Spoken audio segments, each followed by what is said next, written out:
chat. Hi, everyone out there in YouTube land or wherever we are. I don't even know. That's JD. That's Chan. And we're doing Gravy Time funness. We have some friends with us tonight. Who's with us? We got Mike. Mr. Mike. What's up, Unichronic. Yep. And we got pork chop sandwich. Who wants a back massage? Who wants a back massage? That's such that's so great. I haven't watched that in a minute. I need to watch it again. And we have Mr. the Brinkalizer. What's up? Yo. How we all doing? Great. Good. Fantastic. Great. Good. Glad to hear it. How are you guys doing? Well, we're doing well. Harry. Yeah. Very. He is. Yeah, that beard's getting nuts. Mm-hmm. I'm kind of like halfway between the high of last weekend and the depression of last weekend, leaving. Yeah, no. Yeah. It's a weird kind of. It's a weird. It's a weird kind of. When we decided we weren't gonna go Friday, like that Thursday night, we were sitting here talking about the things we needed to deal with and take care of here at home, and it was like it's just not feasible for us to go Friday. And if we're not going Friday, we might as well just go down and come home Saturday and not have to pay for a hotel room when we only live an hour and 20 minutes away. So yeah, so that's not like terrible bad. No, but I was like, I cried for like 15 straight minutes before I canceled the hotel room. I was like, is that what I you don't did? want to do it. Yeah. I was super glad that you guys came down. Yeah, was I was awesome. too. But it's not the same as like being there for the whole weekend. Yeah. You know what I mean? Well, Yeah. I'll take what I can get. Yeah, exactly. So I put my big girl panties on and I was like, you know what? I'm just gonna deal with the fact that I get a day. So I have a question. Max said, Tony. I didn't know they've been doing this every 2 weeks. I've been hitting refresh for 2 weeks. Wah, wah, wah, wah. oh man. Now, are big girl panties like? I don't like what do they consist of? Like, are they like granny panties? Are they like sort of sexy? Like, how do you envision big girl think for panties? every girl's different. For me, they're imaginary panties because yeah, no, I get that. That but takes they a lot have of to balls, have like commando. That's this lady's all about commando. Well, isn't it just Throwing that out like, there. isn't it just a reference to like, yeah, put on your big boy pants? Like girls aren't gonna say that, so they say put on their big girl pants. Yeah, but I have a vision like when putting on my big boy pants. What are small boy pants? Like, I'm saying Diapers. like shorts. You ever seen those shorts that it's like got the fucking overall top, and it's the same material, but then it's just like cut off like just above the knee. Aren't those lederhosen like the whole thing there? I don't. Could be, but those are definitely not like big boy panties. Big boy pants, right? Gotcha. Right. Because boys wear panties. Yeah, hey, whatever floats your boat. Some do. I call men's underpants literally underpants. I just say you're wearing underpants because they're like smaller pants that you put on under your pants. So it's, for men, it's underpants. For women, it's panties. That's just what I say. Makes more sense. Well, my first prostate exam, I wore my, at that time, girlfriend's underwear to the prostate exam. That's a great idea. Because it's like, I'm uncomfortable. I'm going to make everyone else uncomfortable. I'm just going to pull this to the side. And my fucking dick meat was like hanging out the side. One ball was hanging out the other side. It was a fucking train wreck. But it was hilarious. Because just the look on his face when I took my pants off was like, oh, okay, you can remove your underwear too. I was like, you sure? Yeah. I don't know. I don't have to worry about having prostate exams, so I don't really know how that would go for me. I'm not It's looking really forward to that. It's I'm not gonna a good go. time. I'm gonna go as a never nude. As a what? Never nude. Arrested Development. No. Nah, I've never seen it. Oh, okay. I know I've seen like the first episode with their frozen banana stand. Yeah. So David Cross, the character he plays is what is called a never nude. So he is always wearing cutoff jean shorts. Under everything. He even showers with them on. He showers with them on and everything. Okay. Yep. I dig it. He's a never dude, so. Never nude. Yeah. All right, so after we got sidetracked on this underwear conversation, what's everybody working on tonight? How about you? What are you working on? What do you think? Same fucking thing for the last 3 months. Wee!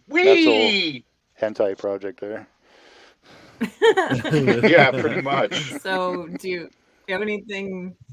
Is there anything specific you're going to try to finish on it tonight? I'm going to try to get all these little tentacle cups painted. What color do they get painted? Oh, wow. Gray. Oh.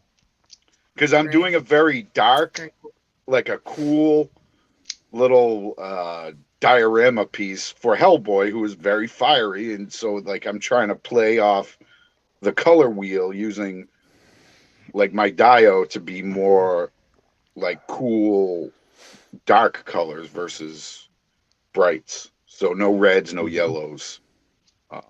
That's my plan. And, like, it's never ending. Yeah, that's me. Very cool. All right. Cool. What about you, Mike? What are you working on? Pretty much the same thing as last week. Oh, okay. More of this guy. I promise I'll get a better cam one of these days. Very nice. That's my Action Figure Customs. I can't remember the guy's name. I apologize. He did a bunch of the dwarf heads. And then I got the torso. And I think I might do something of a little bit of surprise with this one, but I'm still kind of working that out. And then just messing with this dude. Playing. It looks like his eyes are glowing almost. Yeah, that looks good. Yeah, it does. Very cool. So, Mike, if you ever ran out of things to paint, you could always spend this time to put your Transformers into What are you working on, Brian? What was that? You could always put your Transformers into poses. Yeah, I know. I saw that episode. I saw the critique. Dude, I was laughing so fucking hard when I was looking at that. I was like, dude, they're exactly right. You took them straight out of the box, arms down, ace stance. You're like, that's good enough. So I'm really bad about stopping and starting in the middle of something that I'm doing. I just wanted to position them all where they go, get them where I like them, and then I was like, I don't know. I think I'm going to swap some stuff out, and then I got sidetracked and never came back to it. But based on the dust on the shelf, it looked like you got sidetracked for quite a bit. It had been a while. Yeah, I told Bobby that too, and he's like, "God damn, you're a carpenter, man. You should have a fucking really awesome shelf." And I said, "Yeah, I do." But it's like, have you ever had a plumber that all of his toilets leak, or a mechanic who drives this whole piece of shit car, or a carpenter who has 90% of his projects almost done? That's me. I hear that. Whose house always needs painted. Just lazy. It's like, well, I'm not doing it for free. Yeah. No, he's like, yeah, I hate it. I hate doing my friends because I held back, and he goes, I was pretty kind. I said, oh, I know. I said, I was just so. You remember Ricky? Yeah. I met him, and he's like, yeah, I think Bobby did a review of. He goes, your Rogue War, and I said, yeah, and he goes, yeah, he did your review, and I'm like, uh-oh, and I go, I'm gonna have to watch that, and he goes, no, it wasn't bad. He's the guy after me had a bunch of dust on his shelves, but I do too. So, but all those shelves came down a while ago, and I actually put them together. And I want to put like plexiglass or glass or something in front of them and trim them out. But I don't. I don't. Got there. As I watch that show and think about my own kind of displays that I want to do, I don't know if the glass works all the time. You know what I'm saying? I think it all depends what you got going on in there. Mm-hmm. Yeah, I'll do the trimming first and see what I like, because I like being able to grab them off the shelves. Right. Mess with stuff, because I do that frequently. Yeah, to me they're a 3D medium, right? I don't really want them behind glass. I think a lot of people DTOFs a lot for convenience. However, I have seen some that look really good though. I don't know. Yeah. But what I really think, why they look good is because they're not in my house. Like, this is good for them, but it wouldn't be good for me, type of thing. Right. Yeah. I like the Transformers and the DTOFs because they don't get as dusty. Mm-hmm. That's one of the reasons why I like it. That third party biggest pain in the ass to dust are Transformers. That plastic attracts dust like nobody's business. Mm-hmm. I'm thinking about DTOFs for my hot toy shit because I think they look good in a DTOF. Yeah. My other stuff, I don't fucking know. I have no clue. I don't know. I'm gonna take a page out of Dave's book, and he went with like Bestas, but I want to do 6th scale stuff in the Besta, the stand-up cabinet. Yeah. There's more space. There's more space, and like building a diorama for a 6th scale figure. You know what I mean? You're gonna want more room. Yeah. You can fit more figures in it rather than like 1 or 2. Mm-hmm. Yeah. Well, I don't know. I think maybe 2, depending on how elaborate your diorama is. But like, you think about a single hot toy, say, in a DTOF shelf, right? Like one all by itself. Like, to me, the way those Bestas are, that's almost like one. Wait, I'm confused. A hot toy is 1/6, right? Right. Yeah. Never mind. I was thinking, what's the size bigger than that? The 1/4. I was thinking 1/4 in a Besta. Quarter scale. Quarter scale. Like one figure in a single Besta cube would be pretty wild. But now that you mention it, 1/6 scale, yes. Yeah, you could do more than 2 in there for sure. Absolutely. Yeah, I mean, like the idea I had was like, with doing Dave's diorama like that, he gave me the dimensions and all that stuff, and then I have like the Destiny figures from the video game, and I'm like, man, we could make some cool like backdrops for these, and figure stand and pose them, and they could be jumping out. That's cool. Like they could be jumping into battle together, like the full team. And those Bestas, you can do crazy things with them. Like, I use Bestas to create my entertainment center. I didn't get the big cubes. I got the half cube, I guess. And like, some of them have doors that open this way. Some of them have drawers that you pull out. Some of them, I have some that the doors where they slide. Yeah. And then I have 2 with just like the glass doors as well, where the things like I was getting ready to say the VCR, because the remote works through there. You know what I mean? The DVD player, whatever, or the cable box, which I don't use anymore. But Betamax. Yeah. But yeah, you can do some interesting things with those. Yeah, I'm gonna have to check it out. Like, we're probably gonna end up moving in the next, I'm gonna say 2 to 3 years, if not before. And it's just like, I don't want to like commit to something, but meanwhile I got all this fucking bullshit. A lot of the stuff I haven't even opened stuff lately. Like, I'm just like, I've been doing the same thing, man. Yep. Hey, Wayne is here in the chat. Oh, hey Wayne. And Wayne, I saw him mention either last night's chat or the night before he couldn't make it because his daughter was in a car accident. So I hope I hope everything's good, Wayne. Yeah. What? Yeah. Oh, I'm gonna have to call him tomorrow. Wayne, I'm calling you tomorrow. Hope everything's okay, buddy. 1 ringy dingy, 2 ringy dingies. I hide in this house, and I don't do anything or go anywhere or talk to anyone. So that's my bad. Are you okay with that? Me? Yeah, like, you. Not particularly. No. Yeah, no. Like I haven't had work for the last 3 days because it's been fucking pouring here, and it's like I can't really fucking do anything outside that's gonna mean anything. Right. No, like I'm running into like 6 years since this accident, and I've been disabled and all that other kind of shit where I haven't been able to work and all that. And yeah, I mean, like it's definitely a mental situation. Like it's constant like head game, whether or not I can tolerate, being stationary. Because I'm not used to that. I've never been stationary. I've never sat for very long, let alone you're a go-getter. I'm a mover. I've never been like this in my life. So like the last 6 years have been a little trying, and I'll tell you this. Those vibes. I know those vibes. Everybody went through everything for quarantine, and I'm like, well, the only thing that changes for me is that everybody's home with me now. You know what I mean? Like that's it. And there wasn't as much traffic for me to get road ragey about, and I didn't have to worry about seeing as many people in stores. But other than that, like my life really didn't change much at all. Right. I miss being out now, like for a good many years before the accident. The only thing I painted houses with Wayne, and we worked in new home or some sort of,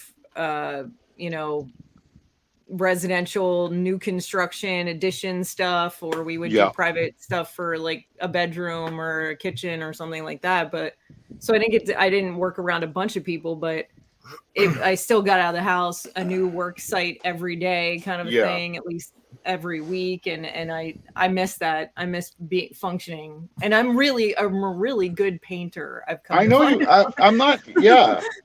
No, so I get it. And that was like me when I broke my back. I was like out of work for 6 months, and then I was like out of work for like a fucking year. Mm-hmm. And like I would just get in the truck and be like, I gotta get out. Gotta go. I got it. Because I was the same way, always fucking moving, And then it's like, well, you really fucking can't. Yeah. Yeah, and that's the other thing. It's like, do I attempt to try to get a job? Because the only thing they're telling me I can do is sedentary work, because I can't really move like I used to. And I don't want to sit behind a desk. I left office work to paint houses and not be cooped up in that situation. So I know those vibes too. I'm sitting here trying to figure out exactly how I'm going to handle that. But I'm okay. I process rather well, so I have my moments, like finding out that we couldn't go to TFCon for the full weekend. I was like, man, I really needed this break outside of this house, and I had my little bitch fit about it, and then she's like, fine. You owe me a fucking vacation. I did tell him that. I was like, you owe me a vacation. Get the fuck out of here. But it's fine.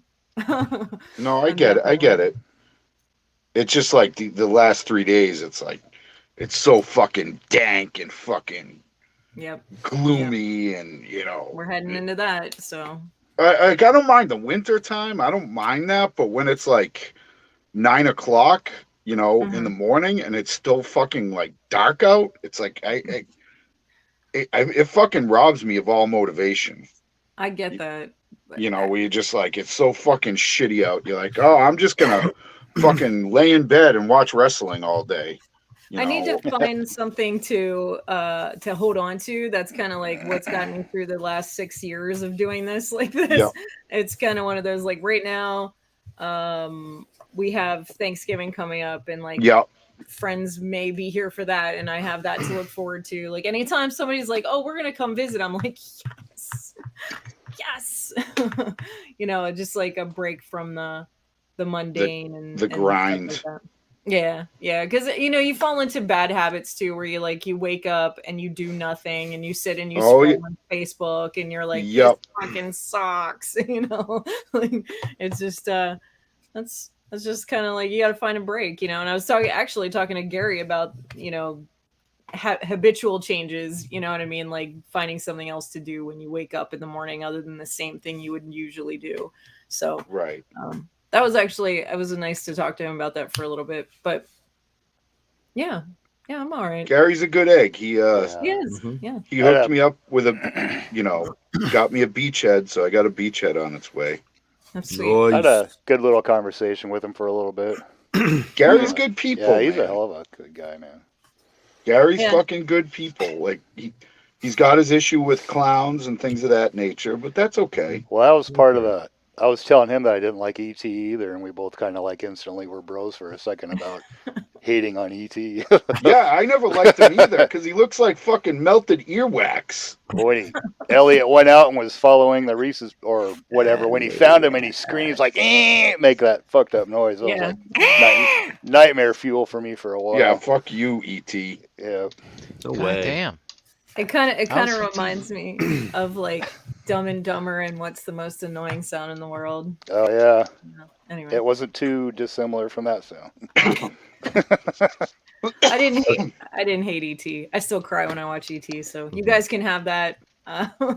Brian was ET for Halloween's. I was Elliot. He was Elliot. Same difference. Same difference. I like Brian's costume. That was clever. It was very well received, Brian. Yeah, man. It's very comfortable. Good. Yeah. I'm glad when Brian's happy. I'm sad when Super 7 does bad things to Brian. And it makes me very angry. I want to know what Brian's working on tonight. That's what what are you working on? Well, Scissors. I was going to work. He's going mad with them scissors. He's like fucking Edward Scissorhands over here. I was going to work on that Optimus Prime trailer hitch, but I can't find the styrene that I bought at that Harrisburg Comic Con. I don't know what I did with it. Oh, Brian. It's around here somewhere. So I'm gonna open up the one Transformer that I bought this weekend and mess around with it.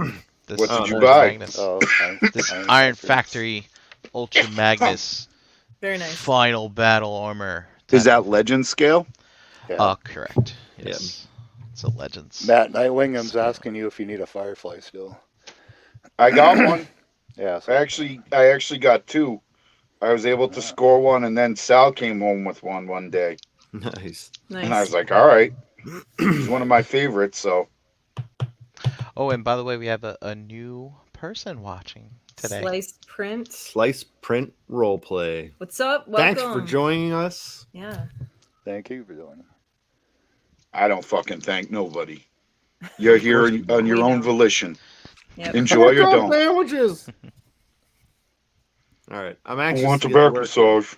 Well, I'm super glad that everybody that is in the chat has joined us. So thank you everyone for being here with us tonight. Jeremy B. popping. And yeah, Tony, I prefer the Thing as well. Yeah, that was another. When I was real little, saw that one, and it kind of freaked me out. Oh, the Thing is fucking terrifying. It is. Yeah, that was a good one. The Howling too is one that maybe. I saw that when I was way too young, and I was staying at my dad's house at the time, and you know how houses make noises and shit at night, like the furnace cooling down and stuff, ping, ping, and all that stuff. I was just scared shitless. Nightmare on Elm Street, the first one, scared the fuck out of me. I'm drinking this cup of coffee. Yeah? Yeah, and my cup did say be a nice human, but the human is almost gone. So now it just says be a nice. Here. Be a nice. That's good. What are you working on, JD? Patience. Fiddlesticks. It's a very hard thing to have. I'm going to finish constructing our couch here. So I got to mark it out for magnets, and then we're gonna cut some more foam and hopefully not cut my finger this time. And maybe no blood on the show tonight. We'll see what happens because So we just gonna mark this out.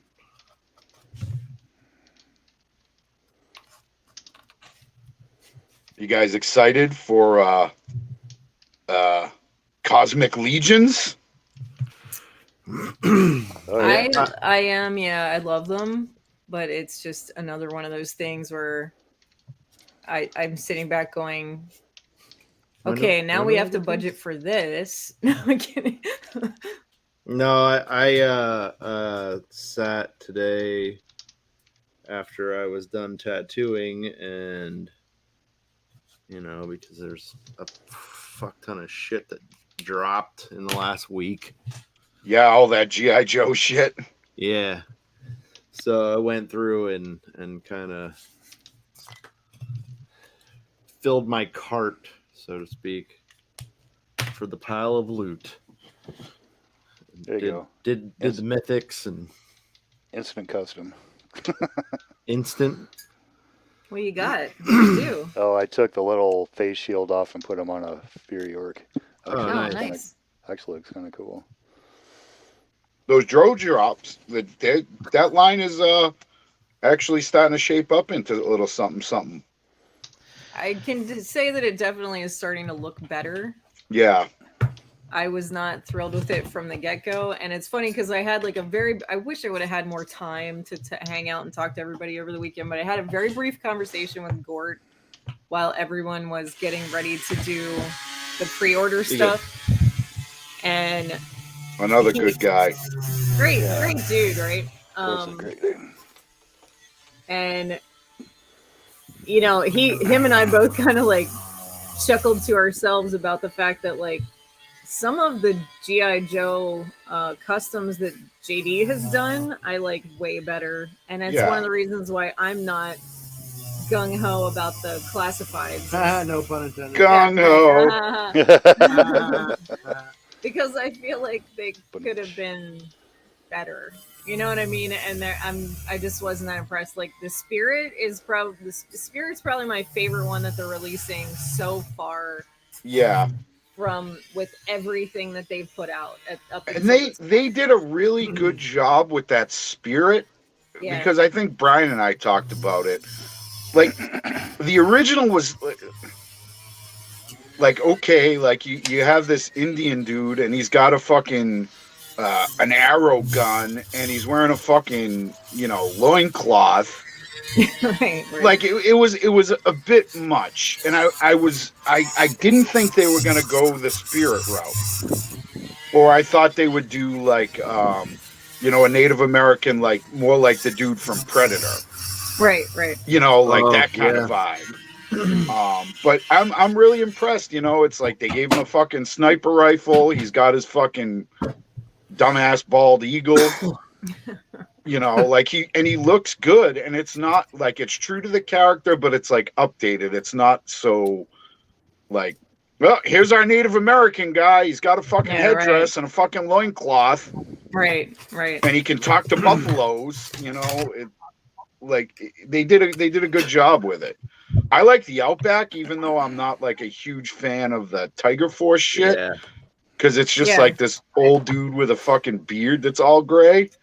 Yeah. Right. Yeah, I like that one too. That one's not bad either. And the Storm Shadow isn't bad. The Crocmaster looks fucking good. I just think they needed to find their pocket, and in case anyone hasn't noticed, they've gotten away from the Nerf guns, and they're actually they got away from that fucking disaster of a video game. Yeah. So I think that's all bodes well for the line. I mean, if you really think about it too, if you look at some of those first Black Series, those were fucking hot doo-doo butter. Right. Yeah, that first Black Series stuff. Go ahead. I think that remember that the very first Star Wars figures. Now, don't blame it on their age, right? But they didn't really look like the characters, right? It was an artist's inspiration of what they saw on screen. Based on. Right. Like that character was Luke. That was not Mark Hamill in your hand. Right, you know what I mean? right. Whereas, yeah. And I think those first iterations of Black Series were kind of trying to homage that. If I remember hearing the interviews right, that's what that was about. Oh, okay. But well, they also didn't have the printing technology.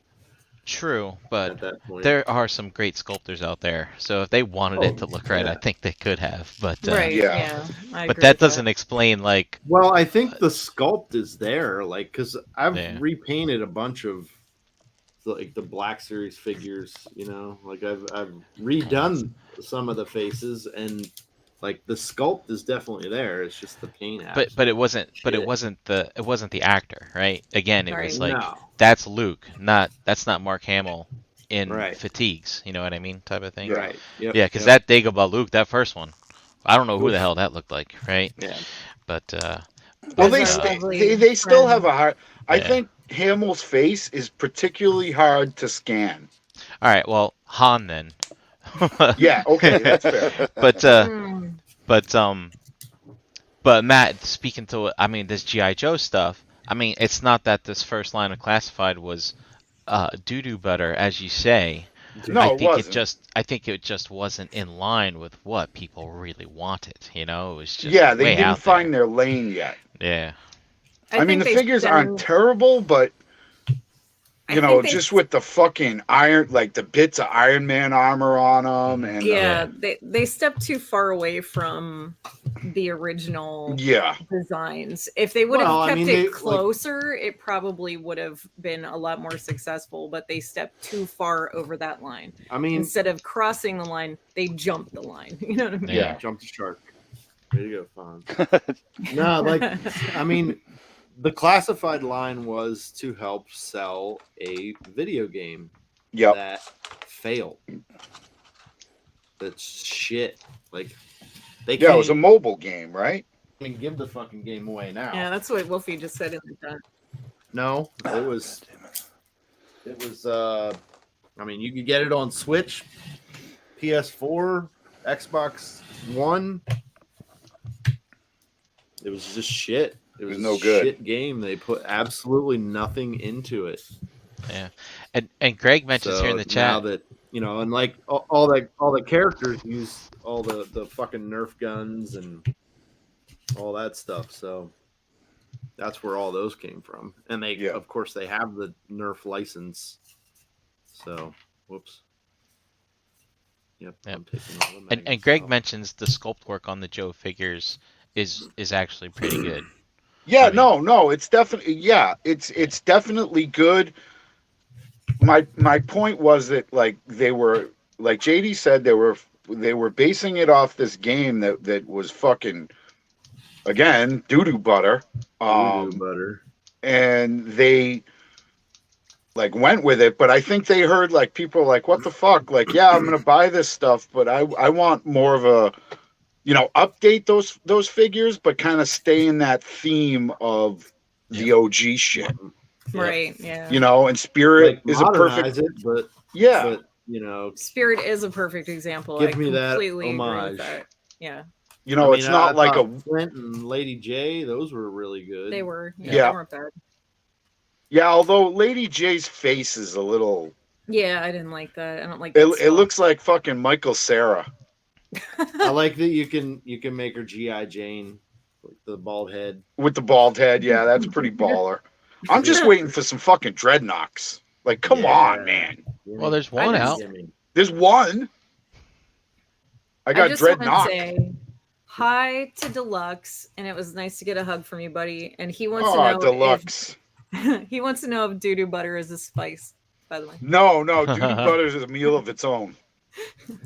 Doo-doo butter is a full-on entree. No, these magnets are killing me. I'm sorry. Well, it's okay. I'm pretty happy with the stuff that hopefully they get away from the fucking Target and Walmart exclusive bullshit, but I don't see that happening. No.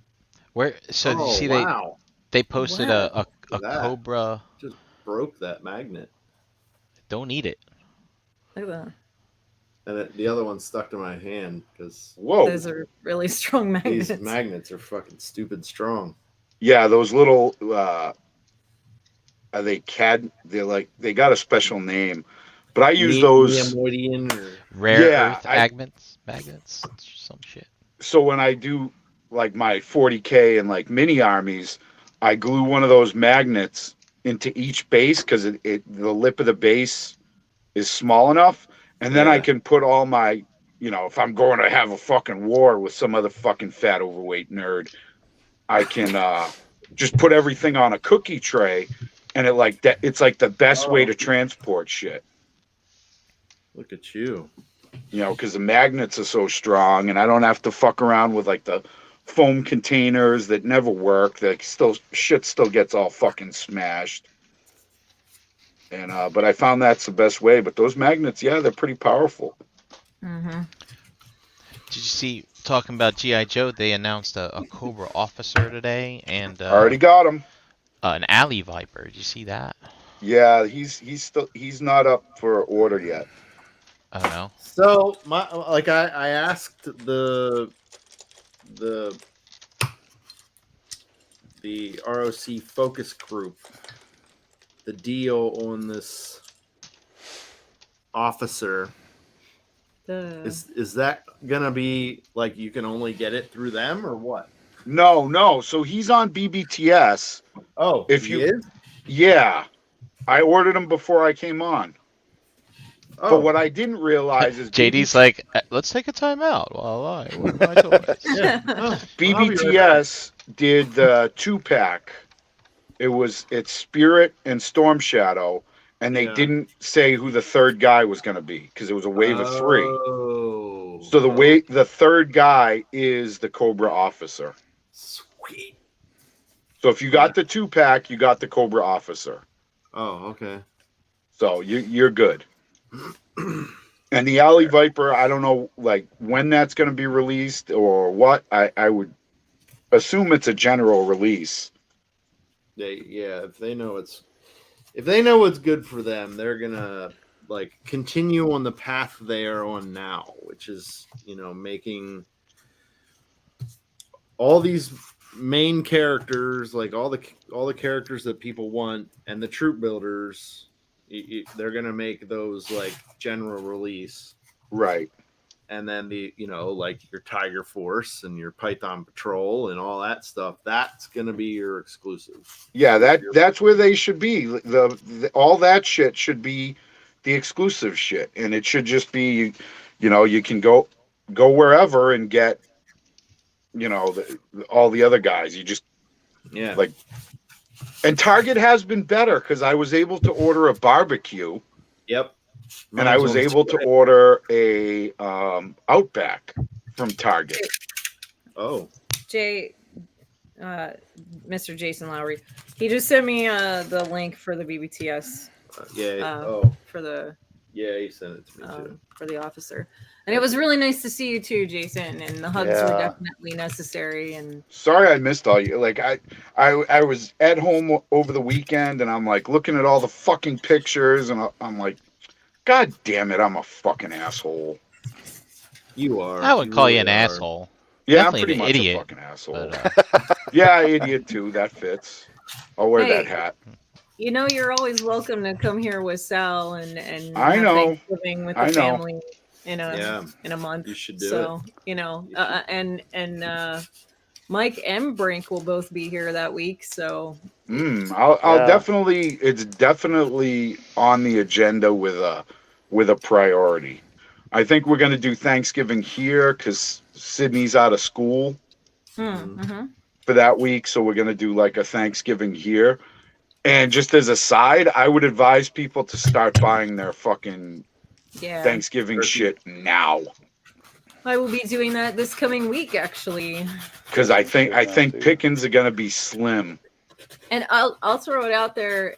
If you want to bring her along, you can. Fenn's 17 and Elijah's 20, so it's not. Yeah, I get it. Yeah, no doubt. Yeah, I just got to see what the games and harassment's going all the way around. Okay, I'm good at that. Yeah, what's that? Yeah, no, it looked like you guys had a really good time. I'm glad it was fun. Did anyone see the new cup? The re-release? Has anyone fucked with that at all? Even in the chat? No, I don't. They didn't have. I don't think I saw it there. Because I think Hanny posted it that he has it up for pre-order. It's supposedly the. I'm fucking nervous about it though. Oh, are you talking the X-Transbots one? Yeah. Gary asked today if any of the BTM crew was going to get it, but I'm fine with what I have. You know. So Cup is my favorite, and I have the Fans Toys Coot. Yeah. And I'm just like, do I want to get like another bot for like the dumb truck mode? Well, doesn't X Transmods have the better truck mode of the? And if it comes in truck mode, Matt, boom, you're done. Yeah, no shit, because I don't like transforming. Fuck all. Christ. That's a fucking nightmare of a transformation. The Coot? Yeah. Yep. Yeah, Slice I watched. Print Thanks for joining us, Slice Print. I watched. Coming in, man. Thank you for stopping by. Yeah. See, I'll say bye on your way out. Slice. Yeah, I watched Bobby's review on Coot, and I was like, fuck that. Yeah. I don't need to transform him into his dumb space truck. Like I'm good. Never transform mine. Nope, I'm all fucking set. It's funny, I never transformed the Springer or the RC either. Or the Blur. Or the Hot Rod. No, wait. I definitely tried the Hot Rod. I tried the Hot Rod and I scratched the hood all up. So I was scared to transform RC. I didn't do RC because like every reviewer that I saw doing it or not doing it in Bobby's case, you know, he's like, I'm not going to transform this thing. I'm just going to treat it like an action figure. And to be honest, that's the Transformer pocket that I'd rather be in. I'd rather get like a articulated, you know, solidly built thing that doesn't transform. I like having the modes. God, some of them I will flip back. Yeah, I mean, I mean, it's just different tastes, you know. I'm not like super huge Transformers guy. There's only like five. Well, like the Dinobots, Cup, Soundwave, and his little tapes, and Ironhide, and those are the only Transformers that I really, really like. You know, I'd be into. I only like transforming the Magic Square stuff. That's just straight honesty right there. Yeah. Everything else makes me nervous. Yeah, exactly. Yeah. It makes me. I get more anxiety thinking about the fact that it feels like I might break it. Right. than anything else. Yeah, so I totally get it. Yep. And most of the time, I'd rather just leave it alone unless I feel really comfortable transforming it. Other than that, I like to watch him transform them. I'm fine with that. You know, like. It took me. So the first Transformer I bought was the first Masterpiece. Was the Masterpiece Ironhide, and it came in a dumb fucking van. And I looked at it. I opened it. I was like, fuck. I looked at the directions. I was like, fuck. It took me a day and a half to transform that. What? The Ironhide? Yes. Really? Because I was just like, this is making me fucking nervous. My fucking hands were shaking. I was on a fuck ton of painkillers. Like heavy doses of Dilaudid. Because that was like my treat that I bought myself after I got out of the hospital for the fucking third time. Right. And I was like, I'm going to treat myself to this fucking Transformer. And I bought it and I opened it. I was just like, yeah, I'm not a Transformer. Like, I don't like the gimmick. Like the gimmick was when I was a kid, like they were always in bot mode. Like that's how they fucked around. They were never in their little car or plane or whatever the fuck. Wow. I must have fought my. Oh, go ahead, Brian. I was to say, if Ironhide was your favorite and you had him in bot mode as a kid, that explains a lot of your anger that you have right now. Well, he had no head. Yeah. He was just tits. He was just a giant fucking windshield. Like his face was the windshield, yeah. Like God bless fucking Wolfie. God bless him. I like him. I like him a lot. He's a fucking great dude. He's funny. He's hilarious. Like I enjoy him.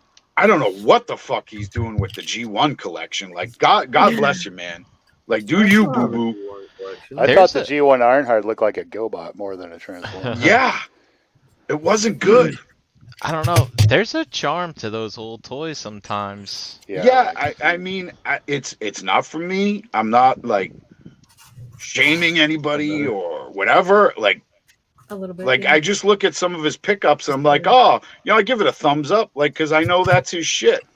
And that, like, I'm happy for him that he's happy that he's getting these things. Does that make sense? Yeah. But, like, for me, like, fucking no way. No way. Wow, so you're really haphazard with your thumbs up, just giving them out. Man, I think about mine before I click that like button. Yeah, so do I. I gotta make a decision. I'm happy that he's happy that he's finding these toys that aren't readily available. I know if I get a heart from Brian Brink, I did something pretty special. He doesn't just give those hearts out. It's a thumbs up only. I don't get into all this fucking newfangled shit. Yeah, Matt can't be bothered. He can't be bothered to hold to hold his finger down on the thing for a second for the. That's right. Can't be I bothered. got things to do. Like, oh, Matt didn't think my joke was funny again. Jeez. Oh. If I'm your fucking barometer for what you like and what you don't like, I'm not the problem in your life. You are the problem in your life. Fucking kidding you. Fucking people get all mad because I shit on Super 7. Like, you don't know what good. Go fuck yourself. Like, if my opinion affects your life one single fucking iota, seek some fucking therapy. I'm just a fucking mildly overweight, fucking middle-aged cripple out here collecting toys. Like, who the fuck am I? Same. I'm with you. I'm on the same page. People get all fucking butthurt because I don't like fucking Super 7. Oh, no. Yeah. No. You don't have to like everything. No. But I, like, when I see Wolfie get his G1 shit, like, I'm happy for him. And I'm genuinely like, all right, man. That looks like fucking shit, but you're happy with it? Cool. Aren't you a little suspect of people who like everything? Yes. Like, I don't know how I feel about this person. Yeah. No, what there is, they're looking for the reciprocant likes. That's what they're looking for. You don't like everything. I like most of the posts in the realm, like when somebody's like, oh, they got something and they're happy about it or whatever. Like, I don't try to bring negativity to that. You know what I mean? Because somebody's happy, they spent some money, they got this thing that they wanted. They took the time and the effort to, post it up and like write a little blurb and like whatever the fuck. And that makes me happy because they're finding something that they enjoy. Like, when I see somebody post like, oh, I got all these reaction figures, I'm like, all right, cool, I guess. Fucking thumbs up, man. Aw. Poor Deluxe. Jeez. Deluxe says, I like everything, and then he has a sad face. Yeah, but Deluxe, that's the difference. Deluxe, you're a good person. I'm not a good person. I'm a bad person. Oh, come on. You're the sweetest of us. You're in that Esteban level, Deluxe. Dude, Matt, you robbed yourself of the experience of talking to Deluxe in person this past weekend. Yeah, I know I did. I fucked up. I'm a fat fucking idiot. I got to talk to him a little bit too. That was awesome. He invited me on his show, but I don't want to fucking darken his door. Oh. I got Deluxe to autograph my hotel room key card. Aw. That's worth money. I'm just kidding. But I was close. I was close to getting it done. If I had a Starscream, I would have Deluxe sign that. Right? And I wouldn't take it out of the box or transform it. He's got an impressive Starscream collection. He's got my man loves him some Starscream. Yeah. That's Deluxe's boy right there. Yeah. Mm-hmm. I don't get it. I don't get that either. But like, I know he told me at one point that, because I asked him, I was like, fucking Starscream? The dude's like a little conniving little weasel. He's a little fucking, I don't know what, like, but he loves him. And I'm like, all right. The kind of character that Deluxe would be that, that gung-ho over, huh? Yeah. I would see if you watch videos with Deluxe and just like his joy and his enthusiasm and his love for these fucking robots. Yeah. I would be like, he's an Optimus Prime guy. Like, that's who I would think would be his favorite, or maybe, Jetfire, or something like that. And he's like, well, my favorite guy is Starscream, man. He said he loved the alt mode when he was a kid. Yeah, he loves the jet. Yeah, that makes sense. I get it. And like, I'm, the man is a lovely man. He's a great dude, but Absolutely. just it's just a little odd. That's all. Like, I don't know. I get it. I was more of a Thundercracker. Like, I always thought he was kind of cool. Like, if I had to pick my favorite jet guy. Thrust. Yeah, Thrust was my favorite jet.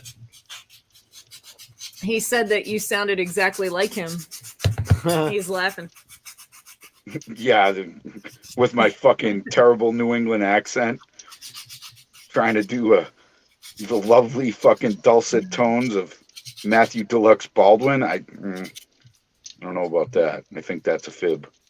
Well, to catch up on a few other things in the chat, Wes said he'll probably be in the area for Thanksgiving, so he could be here. Yay! And Mr. Lowry said that him and Bethany will probably be here, so Yay! it could be filling up. Could be a really good time with all the lovely realm members coming to have Thanksgiving.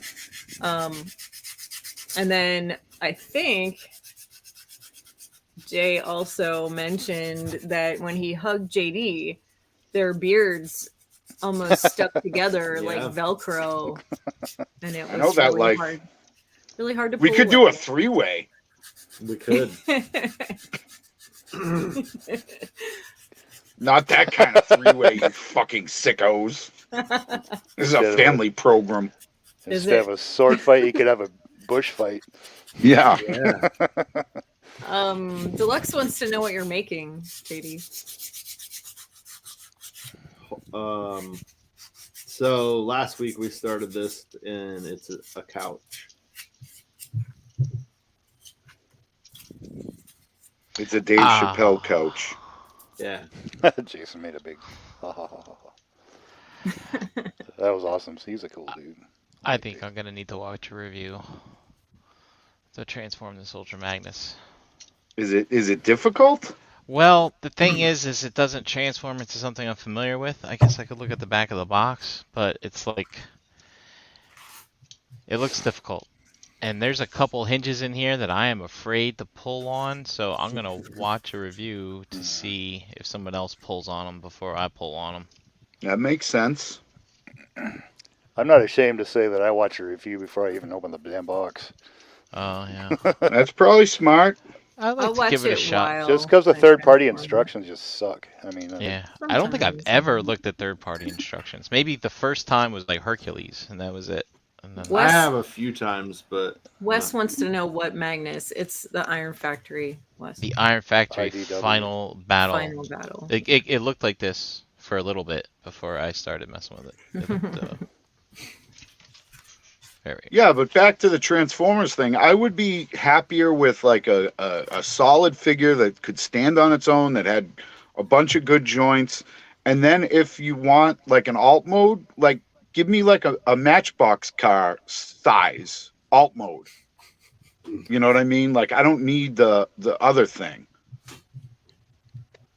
That's just my opinion. I like them. I get it. It's just like I said, even when I was a kid, it was like, Megatron was always a gun. Like he was never in his bot mode because I thought his bot mode looked fucking stupid. Oh yeah, man, dude. When I was a kid, He was in gun mode, and I was out running in the street with that thing. Yep, exactly. Bang, bang, bang, bang, bang, bang, bang. Yep. Bang, bang, bang, bang, bang, bang. Did you have like his sight on, Brian, and his like fuck? Yeah. See, I just rocked with the gun, and I had the sight on him, but I didn't have the stock. Yeah, I didn't do the stock either. Yeah, I was just like, I'm James Bond, motherfucker. I'm gonna shoot you with my robot gun. Pow! Shoot you in the face with my Megatron gun. Yep. And I used to have I would just wear like a belt, like it wasn't in the loops. I would just like wear a belt and like tuck them in the belt. Brian, you're a fucking gangster. It was an elastic Spider-Man belt where the buckle was a magnet. Did you ever have that as a kid? Oh yes. And it was like it was like adjustable, like a strap. It had like some weird adjust so you could make the belt longer and shorter. In case you're a fat little kid. You save that belt, wear it your whole life. Play value, I like my Optimus Prime with the no fist that I lost almost immediately. Yeah. And Soundwave and the tapes. Yeah, I had Soundwave was like a super easy. You know, he was like real easy to transform. Yeah. Because he's one of the first ones I had. Yeah, I really like that one. You know, and I still like Soundwave. Yeah. I'm like debating, do I get the Fans Toys one? I'm like, do I like him that much? I got the black Soundwave from Takara. I forget what he's called. Sound Blaster or some dumb shit. Yeah. Yeah. He's a cool deco though on that one. Yeah. I like it. He comes with the bat. Yeah, I got him used. I got him used for like $100. That's pretty good. And his like chest is purple, like translucent purple. Yeah. No, I think the Takara Soundwave's pretty awesome. It's one of my. I think they did one of the best jobs on that one. I bet they re-release him to go to Battle Fans Toys. I wouldn't be surprised. Who releases what to do? Who now? Takara re-releases Soundwave. Oh. They just put him out again like a couple of years ago. I remember. Yeah, I bet they do it again. Because he fucking sells if they put pretty much all the tapes, you know, in like one big package for like $300. I bet it would sell like fucking hotcakes. Oh, yeah. Yeah, probably would. Because he's one of Bobby's 5, you know. And he's not wrong like about that, where they just re-release. Oh, yeah. Well, he was charismatic, despite what the Constructicons say, you know? No, well, he was fucking loyal. Oh, come on. That was an 86 movie joke, Inside Astrotrain. Come on, people. Yeah, you're all laughing at that at home. You better be. That was some comedic gold. That was some Bill Burr type shit, Brian.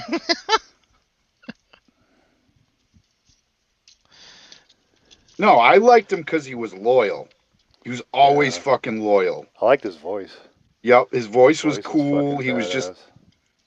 Plus, he had a fucking army of fucking tapes in his chest. Yeah, and he had some fucking cool ones too, like Ravage. I always remember Ravage, like, oh shit, Ravage is gonna do some dirt.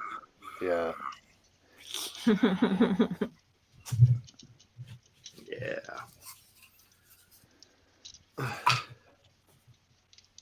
I like a Dinobot set, but I'm like, I gotta pump the brakes on this shit at some point.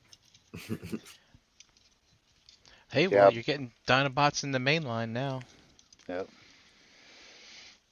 I don't like that scale. Oh, you want them to be small? I want them to be big. Oh, yeah, you kind of missed the boat on those. Get that real quick so that it has time to dry. Okay. Yeah, you can start. Yeah, and I see them like they'll have a set or whatever, and it's like over $1,000. I'm like, yeah, I'm good. I was gonna get the science officer and the guard and all that stuff of the Cosmic Legions, Brian, that we were talking about. On Sunday when I got home, and I totally forgot about it. And I'm like, I'll be fine. And then I saw on BBTS they're going for like $44 now instead of 25. And I'm like, why? Well, that I don't have any kinda material sucks. out yet. Yeah, I think I got that. I got one of the Earth guys. I got the 2 blue aliens, and that's all I got from that line so far. Yeah. Yeah, I got my order in. It's been a bad credit card bill. Yeah. So this month. What? Bad credit card bill. Oh Nobody yeah. needs that. The one I paid right before TFCon. That was nuts. I'll take one of those. Yeah, but you didn't. So I can do You this. didn't go to Ham House at well, TFCon. It seemed like you I'm just gonna do this. were a little conservative, Brian. Let me cut that part off first. Yeah. Well, yeah. I didn't really go crazy at TFCon. But still, I think I spent, I want to say $100 at Baltimore Comic Con with the comics and the prints. That's respect. That's not. Yeah. No, that's not bad. That's not bad. And I spent $100 at TFCon. That's probably better. about 150 As far as the with shape goes, yeah. with this guy and well, probably not 150. Yeah, probably about 150 with the coasters and stuff that I bought and the other things. Yeah, so it wasn't too bad. Are you guys thinking about going to Legion Con or whatever it is? Oh yeah, I booked my hotel room last night. You need to do that. Yeah, I'm gonna take care of that this week because we're gonna be staying up there. Yeah, we're bending, so. Okay. I'd love to go, but can't. I think I might go for the day, just for a day, because it's at that same place that Yeah, that you came to last time. Yeah, so that wasn't terrible bad. But it's ToyCon is Saturday, and then Legion Con is Sunday. Yeah. Yeah, so I'll probably do Sunday.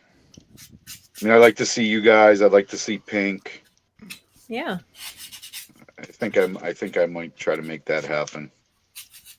It should be a good time with everybody, with all, well, with us there, and of course it will.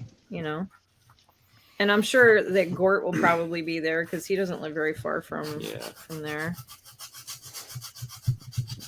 Gort doesn't collect mythics, though. I don't think. Yeah, but it's ToyCon. It's ToyCon. Yeah. It's a toy show, and all of his friends will be there. And he's very familiar with the area, so it's one of those things where, like, if we want to go out to lunch or we want to go run around afterwards or something. Oh yeah, we could hit that place up again. Yeah. That Irish place. Yeah. Yeah. Flowery wants to know when is Legion's Con. Does anybody know the dates? November 13th and 14th. Yeah. Yep. Oh shit! So that's like right around the corner. Yep. Like 2 weeks away. Fuck! I don't know if I'm gonna make that. 2.5 weeks. Yeah. Yep. Almost 3. We're gonna be building like motherfuckers. Yeah, I bet. I see the other one. So sometimes, I just want to throw this out there. Like, sometimes whenever we're sculpting stuff and building things and constructing things, JD is a better sculptor than I am, but we have, like, differences of opinion about things. And like with the couch situation, I'm going to wrap the couch with material. So there are certain things that make it easier for me. And so, like, with this, you see that crease there where the arm is glued to the side of the couch and the top of it here, so that the fabric doesn't sink when the glue dries. I have to fill that in. And like that one of the things that fills in foam really, really well is spackling, which sounds really strange, but it works makes sense. really well. Like the regular pink stuff you put on the walls, and it's dry when it turns white. Yeah, that's exactly what I'm using. Exactly. See? Yeah, that's the shit. Oh, nice. Yeah. So if you mess up or you need to fill something in or make something look a certain way, just good old spackling works really well. I think if you're doing dioramas or, anything like that, like having some spackle on hand is like never it should be like one of the things in your toolkit. Absolutely. And it's just so useful. You can create texture with it. You can thicken fill gaps with it. You can what? Thicken soup with it. You could if you really wanted to.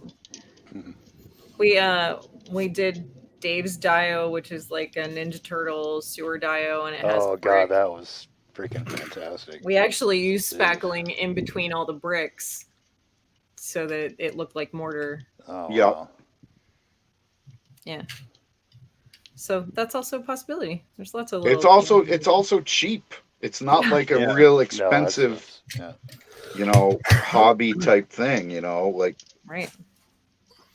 When you start getting down, when you start getting down this rabbit hole, it's like, you're like, oh, thank God. It's like $4 for a giant fucking tub of it. Right. Cool. Yeah, exactly. And then you don't have to worry about blowing a bunch of money on supplies. Yep. Which is the other part of this, like building dios is like, man, how much is this going to cost? When it comes right down to it, it's really not that bad, especially if you're using things like spackling and insulation foam and stuff like that. So it's not so bad. Is the other one dry a little? Did it dry down at all? Because I might have to put more in the front of it. Got the heat gun over here? Yeah, it's right there. So Matt, have you been watching the Squid Game? Yeah, I know. You know what? I watched the first episode and it didn't grab me, and I haven't gone back to it. I didn't even make it through the first one the first time around, and then everyone kept talking about it, and I'm like, all right, well, I'll go back and give it another chance, and it gets better. Yeah. And I finished that up, and it was pretty good. What I did like, I don't know if anybody else on the panel has seen it, but the new Dune movie. Oh my God! Where is that playing on?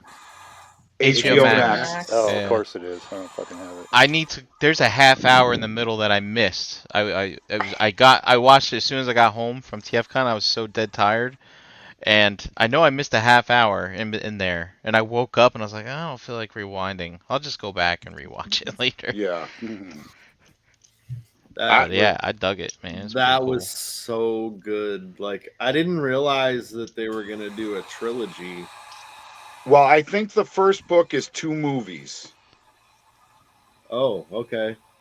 So basically, that movie was like the first half of the first book.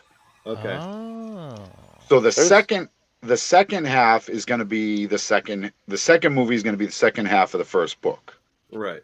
Now there's a whole fucking slew of books. I think there's. Yeah, I was just going to ask that. There's a bunch. There's 6 or 7 in the original trilogy, and then Frank Herbert died. He was the guy who wrote it before the last book came out. So his son took his notes and wrote the final book.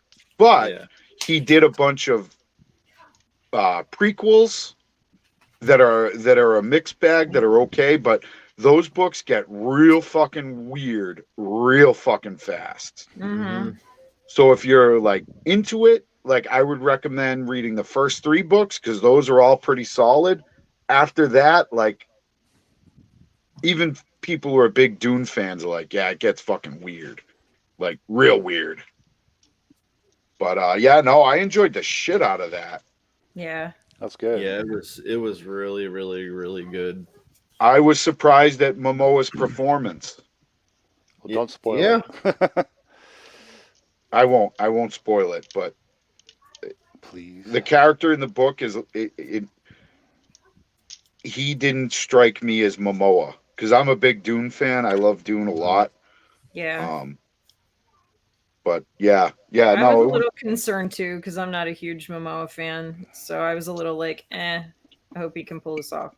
Like he's got a pocket that he can play really well. Right. And I don't think he can not play out of that pocket. I don't think he's that great of an actor, to be honest with you. I agree. But he was good in this. I thought the casting was on point. The one thing I didn't like was Lady Jessica. Because like in the book, she's like super fucking like she's a boss bitch. You know what I mean? Right. And in this, she was just kind of like timid and like she was always like, you know, like you didn't get the vibe that she was very like a very confident woman. And to me, Jessica is like super confident in like everything she does. I'm interested to see how that works out in the next one. You know what I mean? Yeah, I think the script is going to get flipped. Yeah, I agree. You know, in the next one. I mean, she was still like, I saw her more as like a teacher because it's kind of what she was doing. You know what I mean? She was trying to teach him how to use, you know, the powers. Yeah. Yeah. It wasn't like it wasn't like an issue of, you know, this is terrible, like she did a bad job.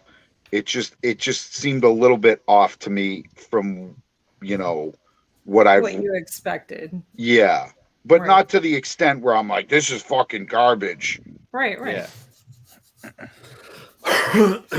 I really want to see how they work out the next half of all of that. Yeah. I'm very, very, very curious. No, it was good. I wish they made some Dune figures that didn't look like fucking crap. Right. Yeah. Yeah.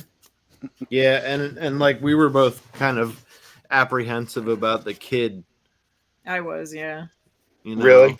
Yeah, because he just seems a little.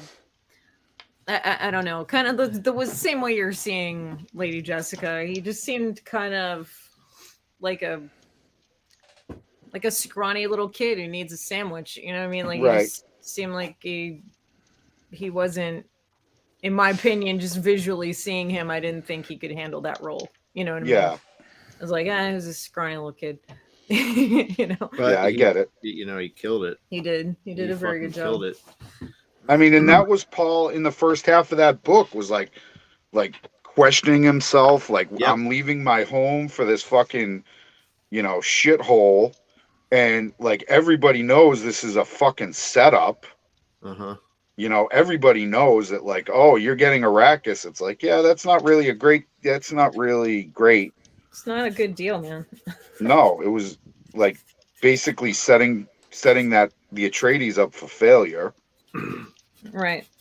But at the same time, like I was also, you know, not comparing it, but like all I could see at some parts were the, you know, the David Lynch original, you know, the original version of it. Yeah. So it was like, this kid ain't gonna be, he's not gonna be fucking.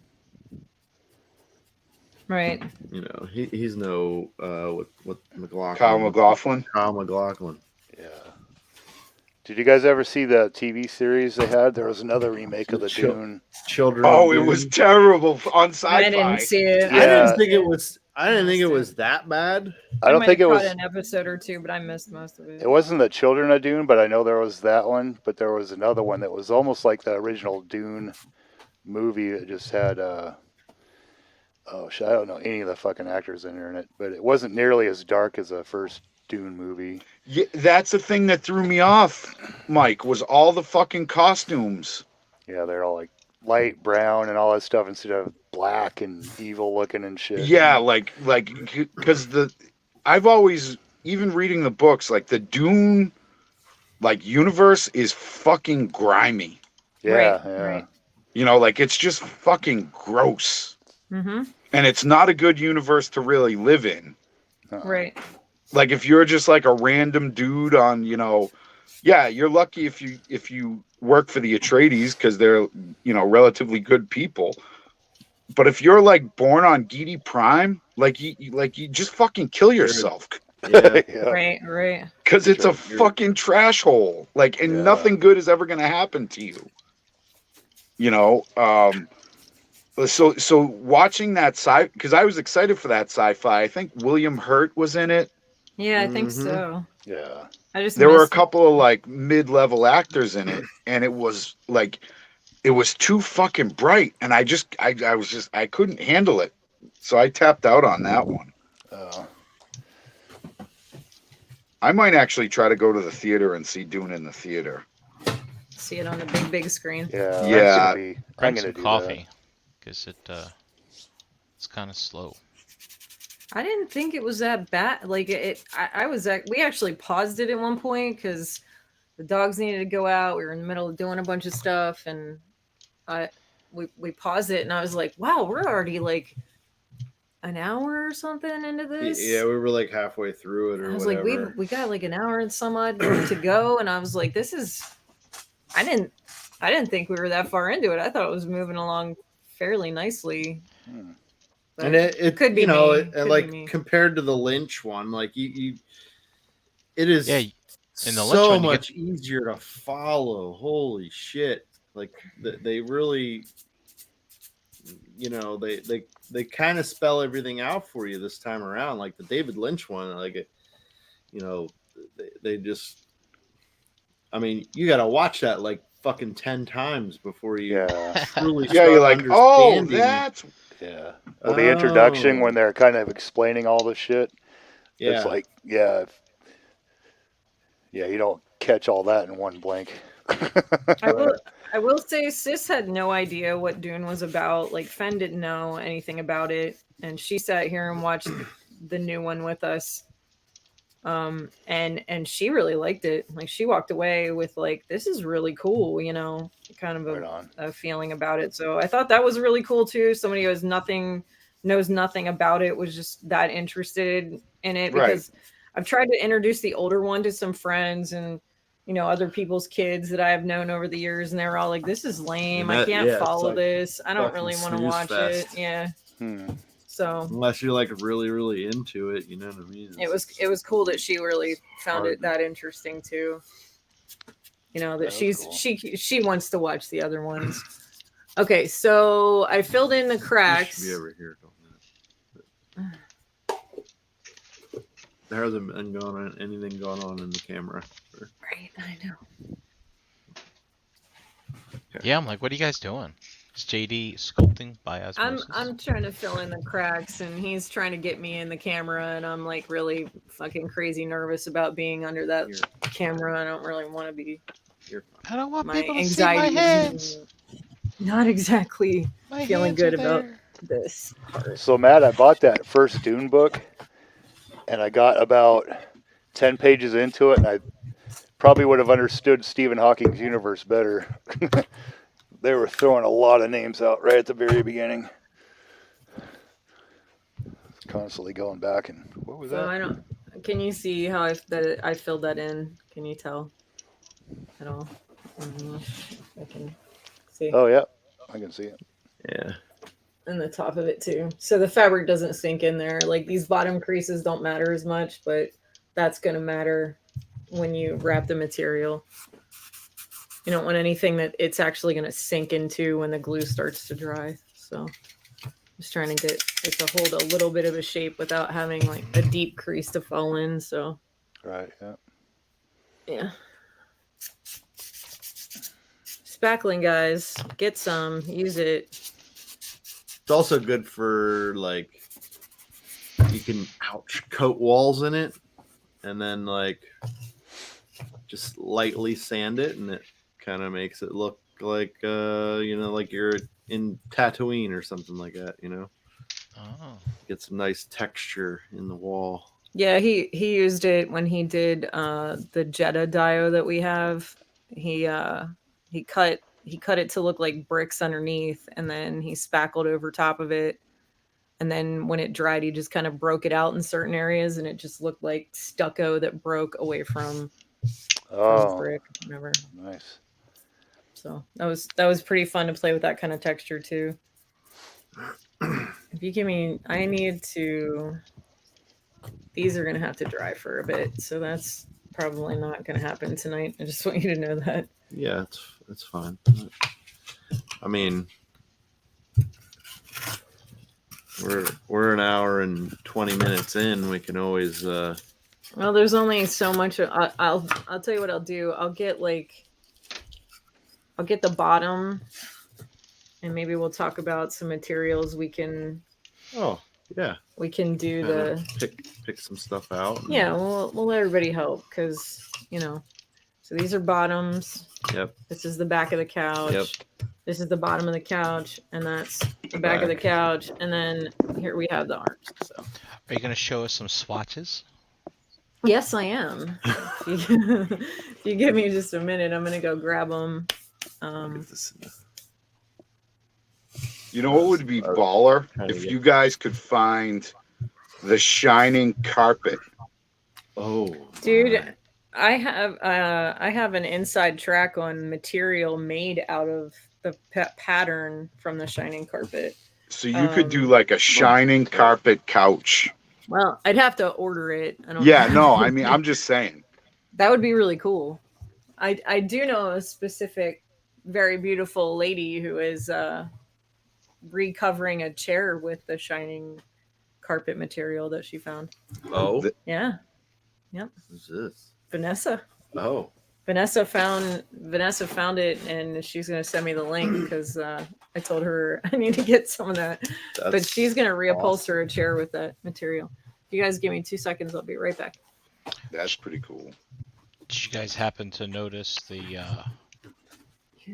carpet in the convention room floor of this hotel? That was wild stuff, man. I tell you, man, I don't know. When people were making this carpet, they're like, what do you think of this? And Home Depot's like, well, you can always market it to a hotel convention center if you want, because that thing's ugly as hell. They got some crazy carpets in those places, man. Well, it's all designed for a certain appeal. Well, appeal to whom? I mean, I guess you don't want the carpet to be too nice. Number one, it's got to stand up to a shit ton of foot traffic. Yeah, a lot of traffic. So that's why it has to be like an ugly design to hide the footprints? That's probably part of it, to be honest with you. Like if some little fucking shit-stained kid spills like a half a gallon of fucking cranberry juice on it or something, it's like, oh. We'll get most of the stain out. A strawberry slushy from the boardwalk down the street. Yeah, whatever. Fucking Ace eating his chili dog and the fucking bun implodes. He would drop it anyway. That's just Ace. Or Ace taking shots. He's not even here.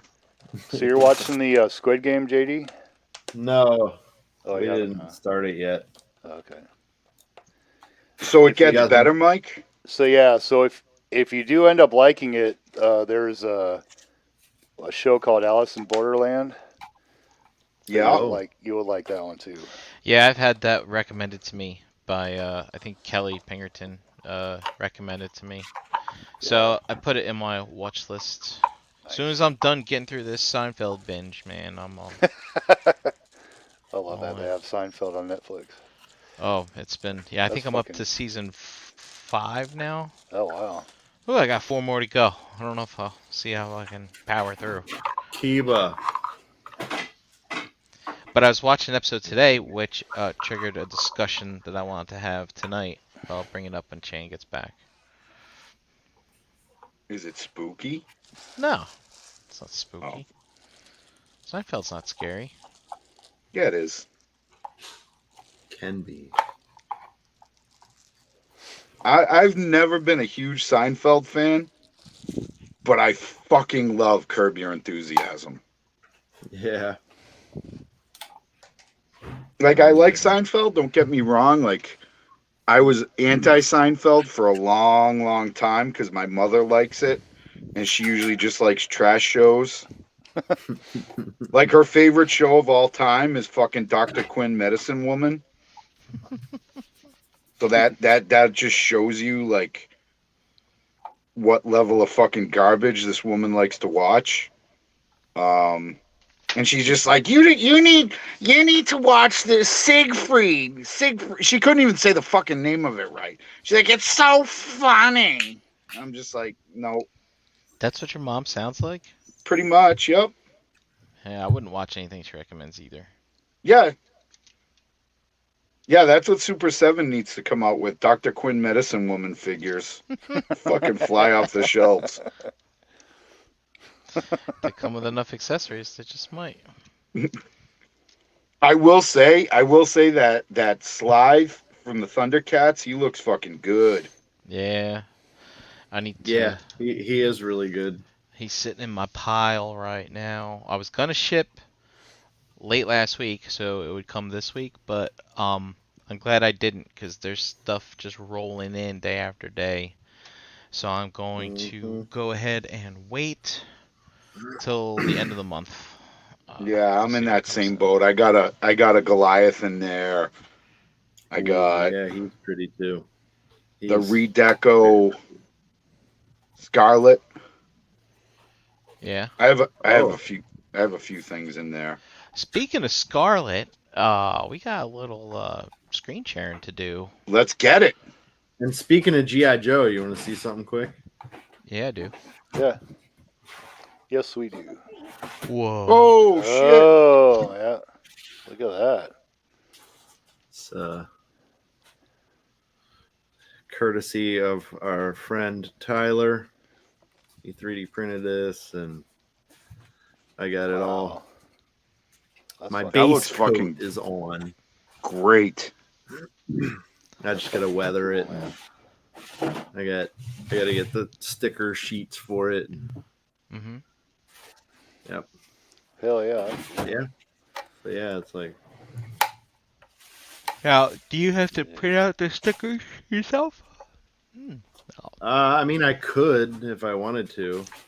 I'm just wondering, like, Probably. do they make 1/12 scale sticker sheets? Yeah. So that what's his name? The bad mother tattoos or something, whatever that's called. he makes them. All right, so Chad Wingham first sends me, these are the pictures that he used for inspiration. Inspiration. Let me put on my spectacles here. Okay. So there is your classic Scarlet from the G.I. Joe vintage line. And then there is some Scarlet artwork. And so you'll see here some things that he got from both that he used to make his repainted Scarlet classified figure. That looks really good. So you can see the red that he chose for the... Dude, he painted this rubber. That's wild. But there you go. That looks good. That looks really good, Wayne. Yeah. I think he put like I think he showed us last time. He put like a clasp on here so you can hang this from her belt. I think. Yep. Her belt. Yeah. But yeah, and where's Nice, my Scarlet at? I'm kind of curious. Very He nice. yeah, the way it looks good because you can some of the line work kind of disappears, right? So it's a little smooth. Yeah. So, which is kind of cool. Strap on the gun, and yeah, man. So this is the Scarlet Deco that everybody. There's that hook situation. Yeah. Look at her bum bum. Scarlet doesn't fart. She fluffs. Fluff. And he told me I think he used like 3 different reds in her hair and stuff like that. Yeah, because he sent me a pic. Yeah, that because he sent me pictures earlier, and that looks a lot. That looks a lot better from where I'm standing. Yeah. Nice work, Wing. Yeah. Really nice work. Yeah. Very clean. Very Job, like. dude. It's really true to that OG vibe. Where did this come from? Who did this one? I'm sorry, I just got back in here. Oh, Chat cool. winging them. Right on. And again too, he created a peg so that this can peg into her back, so she doesn't have to wear it like a sash on her thing there. I like the color aesthetics better. I really do. His inspiration was Mm-hmm. his inspiration was this kind of art here, and of course the original as well. Right. Of course. So. Yeah. So yeah, man, really cool. It's got the red little part right there as well. I dig it. And then this is from Drew. Oh, nice. There we go. If I saw Drew. Yeah. Makes me want to throw all my paints in the trash. Yeah, I know. That's my line. We all quit. We just need to get those goggles like he has, man. That's the thing. I've tried those goggles. I like the easel light with the magnifier in it. Mm-hmm. Because I don't have something on my he's yeah. That's so good. That's a panty wetter look right there. Oh shit. Oh, what? That's fucking. He's got Liberty spikes. That's awesome. I'm digging that, man. Wow. That's cool. Look at the beads in his beard. Looks like Torgen's brother. Yeah. Damn. Look at the eyes. I like how Mythics does a lot of like homages to stuff that if you don't know, you would never it would never even be a thing. Mm-hmm. Right. That is cool. Because like Torgen is like directly based off of GW's Dwarf Slayers, where they all like the backstory is they had a shame, like their honor was besmirched, so they joined the Slayer cult where they dye their hair orange and put it in a mohawk, and all they do is they want to find the biggest, baddest thing, and they want to fight it, and they the only way they can regain their honor is if they are killed by something like that. But if you don't know any of that and you just see Torgen, you're like, oh, a fucking redheaded dwarf with a fucking mohawk. Cool. But it's like... Come here. Keeps. Come here. Guy liner. God damn. Look at that. Buddy. It's okay. Look at these guys. They look great. Yeah. Wow. Hey, that one looks like you. Which one? The one in the front. Oh. He has more hair than I have. Whatever. He does. Drew says he has guy liner. Yeah. Hey, buddy. Come here. Those are great, Drew. This guy kind of looks like a jerk. Yeah, that's the dude. That's the guy who's like, we have to hold this fort, and he's just like, no, we gotta go and tell the bosses we need help.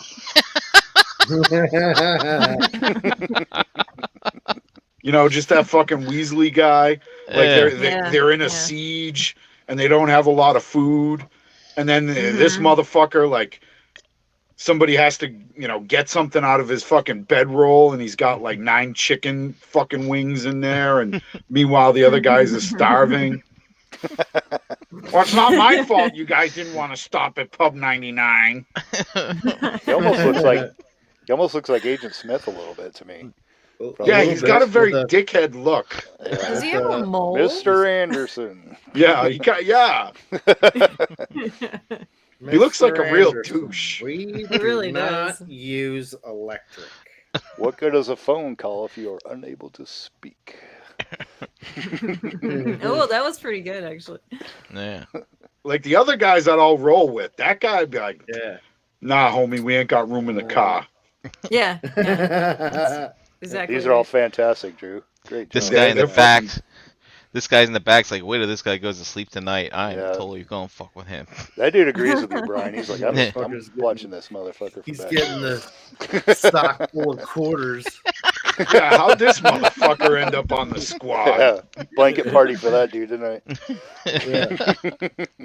They're fucking Gomer Pyle on him. This motherfucker's gonna fall in the moat. It's really cool though. And it's cool because they look so good. They all have that, they look like they have personalities. Yeah. It's so crazy. Like you could write a whole backstory about this squad. You know what I mean? They got like scars and stuff too. They're all. Yeah, they're fucking grizzled. Yeah. My man with the hood on, he's just like, nah, homie, I don't like my head getting wet. I don't like my head getting wet. Oh, thanks, buddy. Very nice. Man. Very nice work. Yeah. What else we got? Anything else? That's it. Oh. So what was your Siegfried question, Brian? Siegfried? Let me go get some water and then I shall come back. Oh, here, look at the dog. Where are you going? Look at the dog. Look at him. Oh, there He's you getting bigger and bigger and bigger. Look at you. What a nice boy. You see yourself in there? Look at who's that? Who's this? Who is this? I don't know, some kind of dickhead. I don't like the look of him. You can't use the keys, so you're pissing him off because he wants down. Yeah, well. Why isn't there talk to text on this fucking thing? Lame, man. You hear him? Yeah, he's doing that.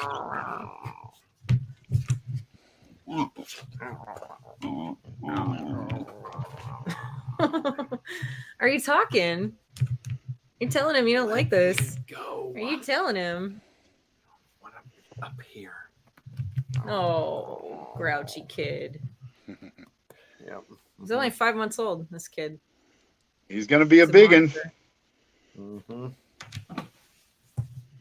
He gets the ladies, too. They're all suckers for him. They're all like, oh, he's so cute. Oh, my God. He's so adorable. Oh, my God.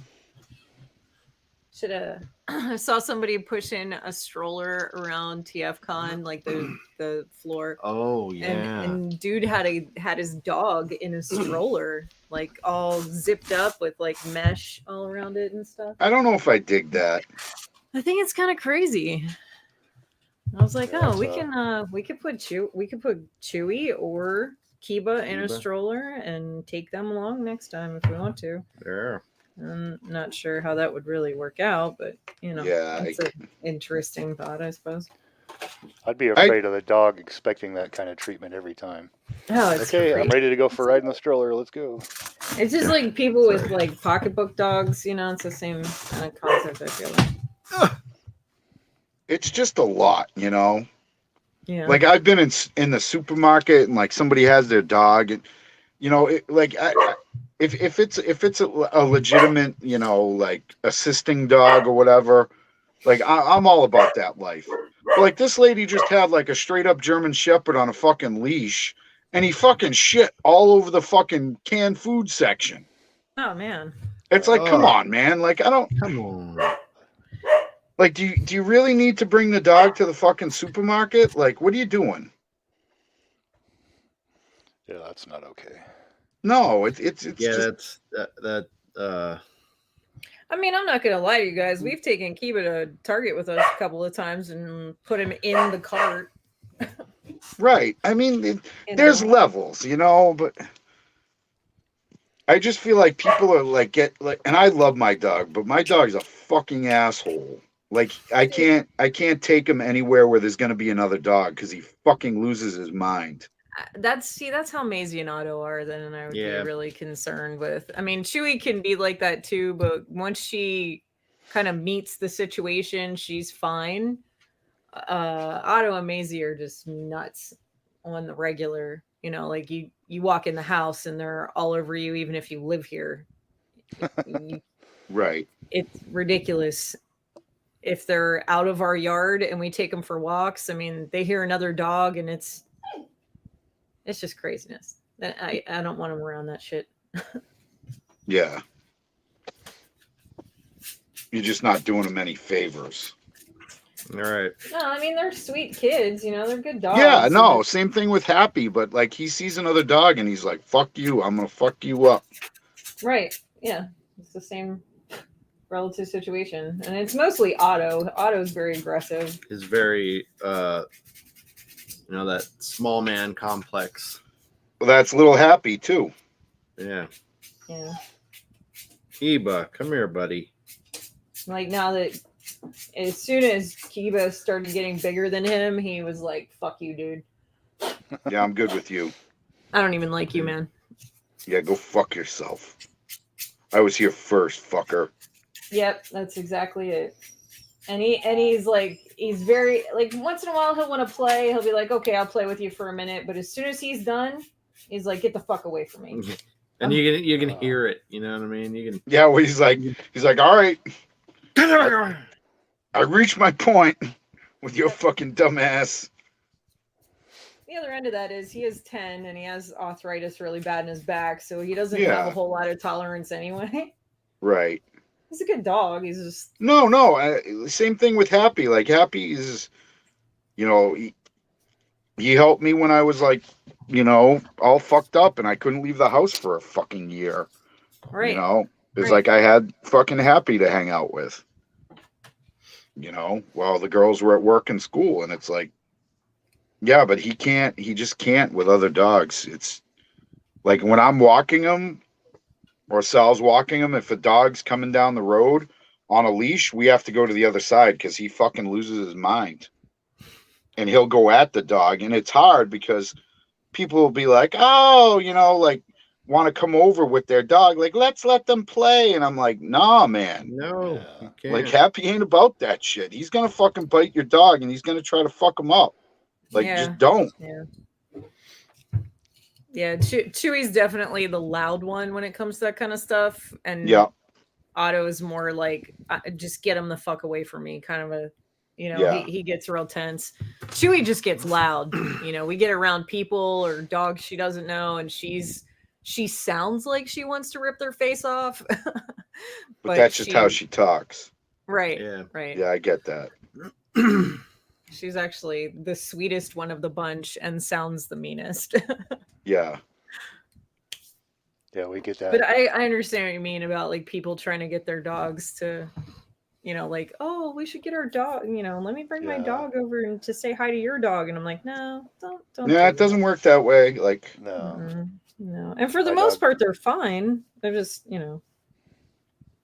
No. Our dog doesn't handle that very well because can they say hello? And are like, well, she's kind of skittish, and the other dog would come over and start trying to sniff her goods, and she starts barking, and she's like, oh, I guess not, you know. And I'm like, yeah, I guess not. Yeah, I fucking told you, right? I told you. Skittish.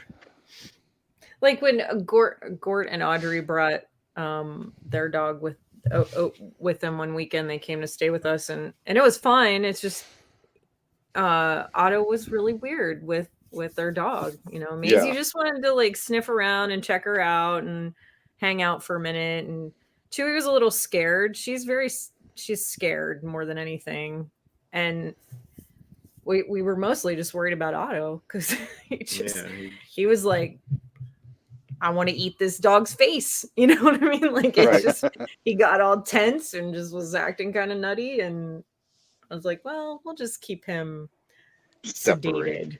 Yeah. We're gonna give him some CBD treats and just let him mellow out. We got some of those for during the 4th of July for our dog because she really doesn't like fireworks, and they seemed to work because she didn't like freak out or go into her little shaking drill that she always does. Ooh. Oh, nice. Yeah, man. So these are more pics of the hooded guy. Oh, he looks like a fucking killer, man. Yeah. I like that guy. I like that guy a lot. I think he's my favorite of that lot. Mm-hmm. Yeah, How the hell did you get in there and paint those eyes, man? That's just nuts. Yeah, he's cool. Skills. Mad skills. All right, guys, you want to talk material with me for a second? Let's look at some swatches for this couch real quick. Let's see. Swatches. So I already made a couch out of this material. Oh, that's cool. It's pretty old school looking. It looks like your grandma's couch from like the 70s or whatever, you know? Yeah, that was what we used on Keith's, right? On Keith's, yes. So this is, I already used that, and it's nice because it has a little flexibility to it. So it has a little give. So when you wrap it, you can pull it tight and don't have to worry about too many creases and all that kind of stuff. I have this stuff that has bigger flowers on it, so it's a little more gaudy. It's like red and blue and black. It's a little big for that couch, I think. Fun. It is. The print, yeah. Then we have these little flowers with polka dots, little roses. I see that now, yeah. You like that one? That one's not bad. That looks good. I got some crazy stuff. We can go real 70s and nutty if you want to. Fucking peacock. Fucking. You want to get nuts? Let's get nuts. Let's get nuts. Yeah, there's that. And then we can get, you know, we can get into something a little bit like that, which is less flowers and more just geometric print, which is fun.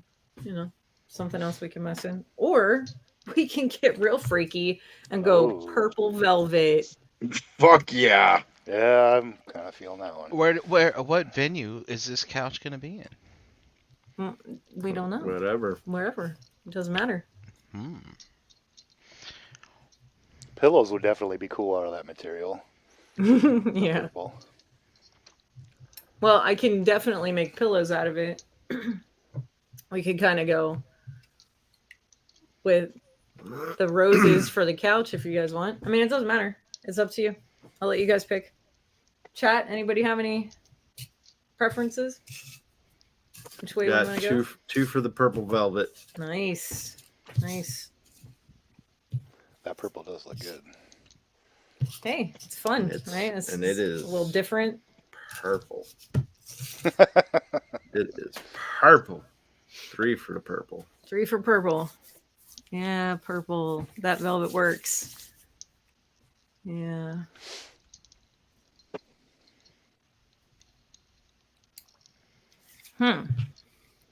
So the other thing I'll end up doing, because this is what pillows of the green one. The pillows of the green. What's Toy Mafia saying? Nah, peacock pillows.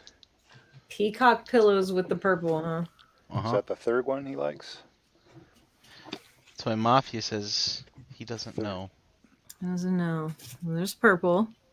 And it's purple. It's like crazy purple.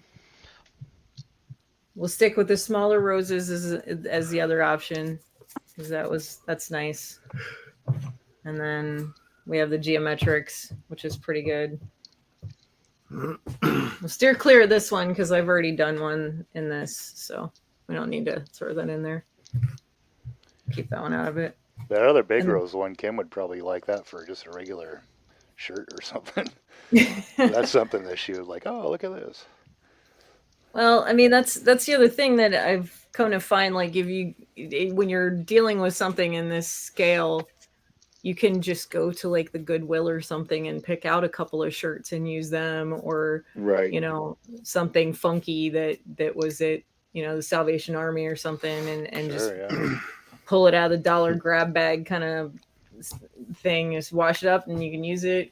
A lot of the time, there's a lot more flexibility to those materials too, which is easier. It's pretty unanimous. Everybody's saying purple. Going velvet. We're going velvet. Get it. So the other thing we're going to do is we're going to take this brown material and we're going to cut that out and glue that on the inside of the bottom of the couch, because that's just kind of like how couches look, right? Mm-hmm. You know, you take the cushions off, and so this will be. Anybody in the couch underneath. Business know why they do that? Just curious.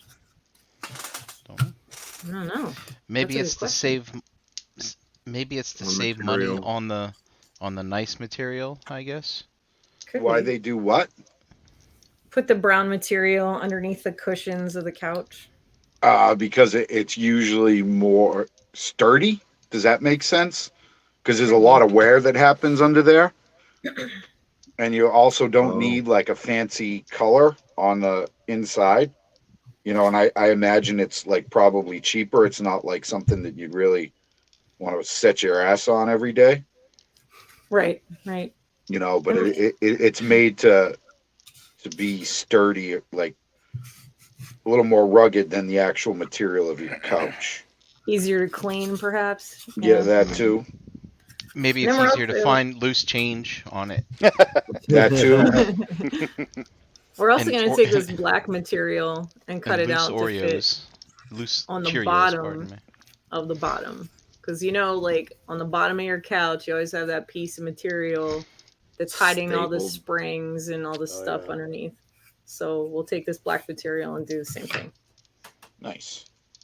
And there's no sewing involved. We're just going to use glue. So if you don't have any experience with needle and thread, you don't need it. It's not a big deal. The other thing is we're going to use the same glue that JD uses all the time when he builds dioramas, just the foam cure, the Bob Smith Industries stuff. It seems to hold the material the best. And you just smear it on, stretch the material over it, and it's good to go. Good to go. It doesn't make the material like hard. If you get too much on it, Ken, so you have to keep a nice even coat on it. I'll use a brush to kind of spread it out and keep it nice and thin. The other thing is, you know, you want to watch around your edges because that's where the glue is going to accumulate the most. And pool. Yeah, and in the magnets too, because we're going to cover those magnets. So you just got to be a little careful. You don't want to make it chunky. You're just like painting something. You don't want it to get too thick and chunky. Let me see. I have a pair of decent fabric scissors because, well, you don't really want to use regular scissors to cut material because it doesn't work. And a little trick I know because I make clothes and stuff over the years. You don't actually have to cut material all the time. The right material would just tear in a straight line. So when we're trying to make a rectangle, you just tear it. You'll get some frays on there, but you can trim those off. That way you're not sitting around trying to make it a perfect square all the time, especially for the bottom piece and the top piece, which is the brown and the black. So you just tear it. Nice and simple. Rip that shit. Rip it. Rip it good. Grip it and rip it. So just cut a little nick in it and then just rip it. And you get a nice straight line. And you just follow that straight line. I know. It's not quite as exciting as watching JD paint. So. I feel like this is, I mean, it is weird being over here, but it's very strange. I feel like this is more instructional than painting? Yeah. No way. So like I said, you just cut a nick in it. So you get like this little nick in the material and then you pull and it will rip right along like basically the weave of the fabric. So it'll get nice and straight.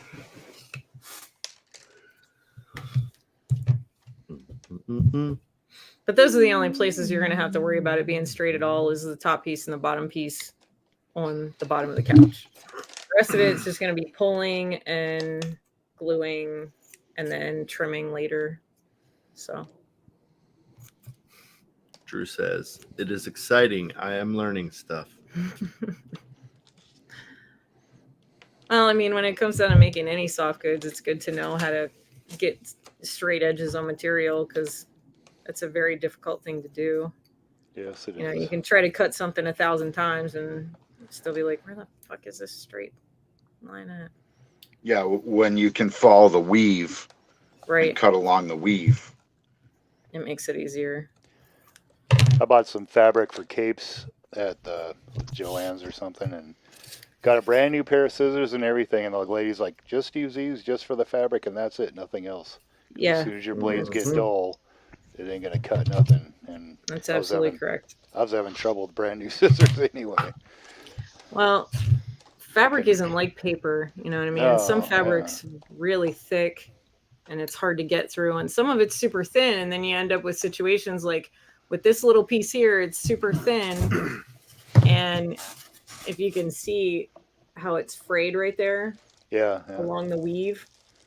That can happen from just cutting it.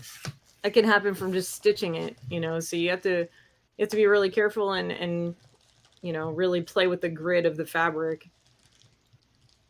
That weave. That weave. That weave. So, Mike, how come you didn't wear any of your capes to TFCon? I would have loved to have seen you in a cape. No, for these guys. Oh. Mike only wears his cape during sexy time. Yeah. All right. You're supposed to save that for the OnlyFans there, Matt. Yeah, you're right. Come check us out. Fucking wild. Oh, God. There is no God here. I didn't say that because I was making that assumption. Okay. So what was your question about Seinfeld, Brian? Oh, well, Chat Wingham said that that Scarlet was almost done exclusively with an airbrush. Oh, wow. Yeah, Impressive. so, nice. I mean, the pictures were a little blurry, but you could tell that I didn't see any brush strokes or anything like that. No. So yeah, that was really good. It's impressive. You're a better airbrush artist than I am. I only use my airbrush to prime, really. Yeah, so the Seinfeld thing was it was the episode where I don't know, the episodes are always all over the place. I can't even remember, there was so much happening in that one episode now. But basically, George is at home, Jerry and Elaine and Kramer are over there for some reason, I can't remember why. But Elaine borrows George's dad's TV guide. Oh, yeah. And so it's funny, like, there's some segments of the episode where, like, Elaine meets this strange guy on a subway, and he's like, look, on this particular day, you could have watched 6 hours of I Love Lucy, and he's like going through like all the things on about where I Love Lucy is on every channel, and it just so mentions, it's like, George's parents come home, they're on vacation, he's like, where's my TV guide? And it's like, well, so what, it was 2 weeks old, and it's, what are you going to use it for? And it got me thinking. And then in those episodes they have little segments of Jerry's stand-up, and he's talking about the TV guide, that book. Like, what about that, the TV guide? That was a staple. TV guide? And he's like, you know what? And part of his skit was, you get a brand new TV guide. It's nice and shiny. The book is in pristine condition. You're like, there's new TV in there, right? And then obviously, what do you have it for a month or something? I don't know. No, it was a He's week. Like, all right. By the end of the week, it's like you're tossing it around. It's all crumbled up. It's like, there's just crap in there now if I try to find something to watch, because the book's all tattered and in rough shape. And it got me thinking, like, back in the day, and I know all of you on this know this, like, my dad used to get he would have to save like one particular edition of the paper every week because it would have the TV listings in the paper. Yep.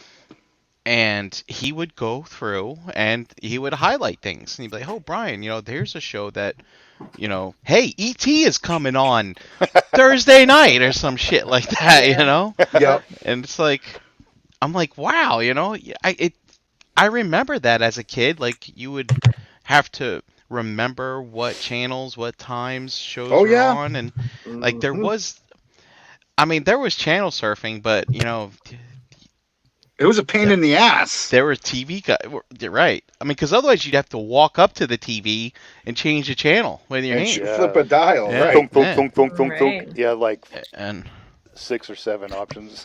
Yeah, and so I was curious, like, did you guys have a thing? Did you guys get the TV guide every week, or did you get the paper? And how were your parents like with the, did they outline the programs every week that they No, they weren't like that. But we were too poor to get the TV guide. Yeah. So we just got the fucking, the newspaper one, and it was like it was about the size of a diameter, it wasn't as thick as a magazine, but it was about that size. Right. And that would just kind of sit on the coffee table or what have you, or on top of the TV itself. And in my house, it was like it wasn't so much like we had our shows that we watched. Like it's like, oh, Monday is Elf, and we'd watch Elf. Mm-hmm. Yeah. So there wasn't a whole lot of, like we were pretty regimented in what we were gonna watch. You know what I mean? Like it wasn't a whole lot of mix-ups. It was I was always handed the TV guide or the thing out of the newspaper, and I'd memorize it, and I'd know like what days of the week we were watching what. Yeah. And when that time would come around, I'd be like, oh, it's Tuesday, what are we watching tonight, Chan? Blah, blah, blah. And I'm like, oh, well, this is on. If you guys usually watch this, and da-da-da. So that was my job in our household, was to manage it. Yeah. I don't remember having TV guide. I remember my grandmother would do it. She would get TV guide, but she also lived in a retirement community and all that good stuff. So I remember my grandparents got it, and like it used to sit like the actual TV guide, like the nice one. Mm-hmm. The thick little one. Yeah, and like it would sit next to his recliner on his little side table, and God forbid if you fucking tried to peel that sticker. Yeah, buddy. Don't you take that off. Don't touch that sticker, you fat little fuck. Oh, that has the mailing address on it? Yep, because it would ruin the book. Oh. And like his were pristine. Even by the end of the week, they were like pristine. Like my grandparents had 3 channels. That was it. They didn't bother with the TV guide. No. My grandfather, he didn't even have a TV. Yeah, but that was just the stick in this Seinfeld episode. George's father collected the TV guides. Yeah, there are people that do collect them. Yeah, these little. Yeah. Oh god, yeah, that was hilarious.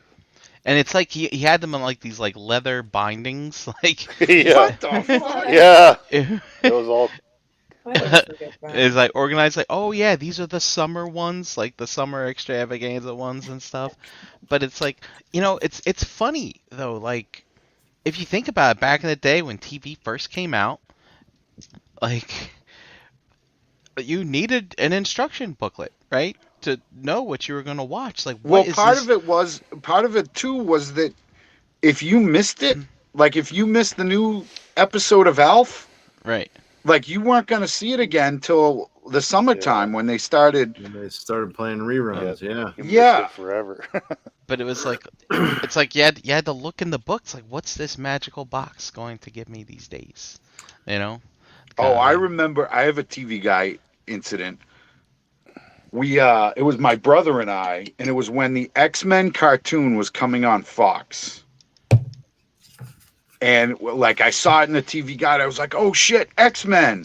And like there was no like advertisements for it when X-Men came out. And I forgot what happened, but my grandmother lived across the street, and she wasn't home that day. And me and my brother like, yeah, we'll tell Ma and Dad we're gonna go in the woods to play, but we'll just go over and watch the X-Men at Graham's house. Yeah.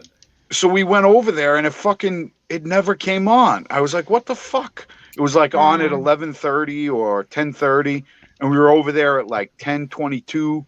Had it tuned to Fox Television. We're just ready to fucking get down with some X-Men. Exactly. And it never fucking came on because it was a fucking misprint. Like it didn't actually come on till like a month later. Oh, yeah. I remember that. Drew wants to know, he asked a bit ago if you could burn the edges to fix get rid the of the fraying. The only problem with that is certain materials will actually like burn to a plastic hard edge. And you want to be real careful not to do that unless you're looking for that to be part of it. You know what I mean? Now, like most of the time I'll weather these. So like the inside, this little brown piece and stuff like that will actually look like somebody spilled some shit on the couch and it leaked down on between the cushions. Like your grandma would beat your ass if you did that shit. Somebody peed in the couch. So I have, stained them and stuff like that to try to get that look, that old look to it. I'll try to keep this one as clean as possible so it looks like the pimp couch, but we'll see what happens. Right now I have like this strip of the velvet cut out because I'm going to wrap it around this edge so that this brown piece still shows through, but you get like that little lip. I don't know if you remember looking inside. Like we used to pull the cushions off my grandparents' house to look for freaking quarters and stuff to spend at the dollar store. Make forts. And made forts. So there was always like that weird piece of material that the couch was actually made of that went the whole way around that brown piece. So I'm just going to glue this around this bottom edge before we work on the back, because then the back gets glued on once we wrap it.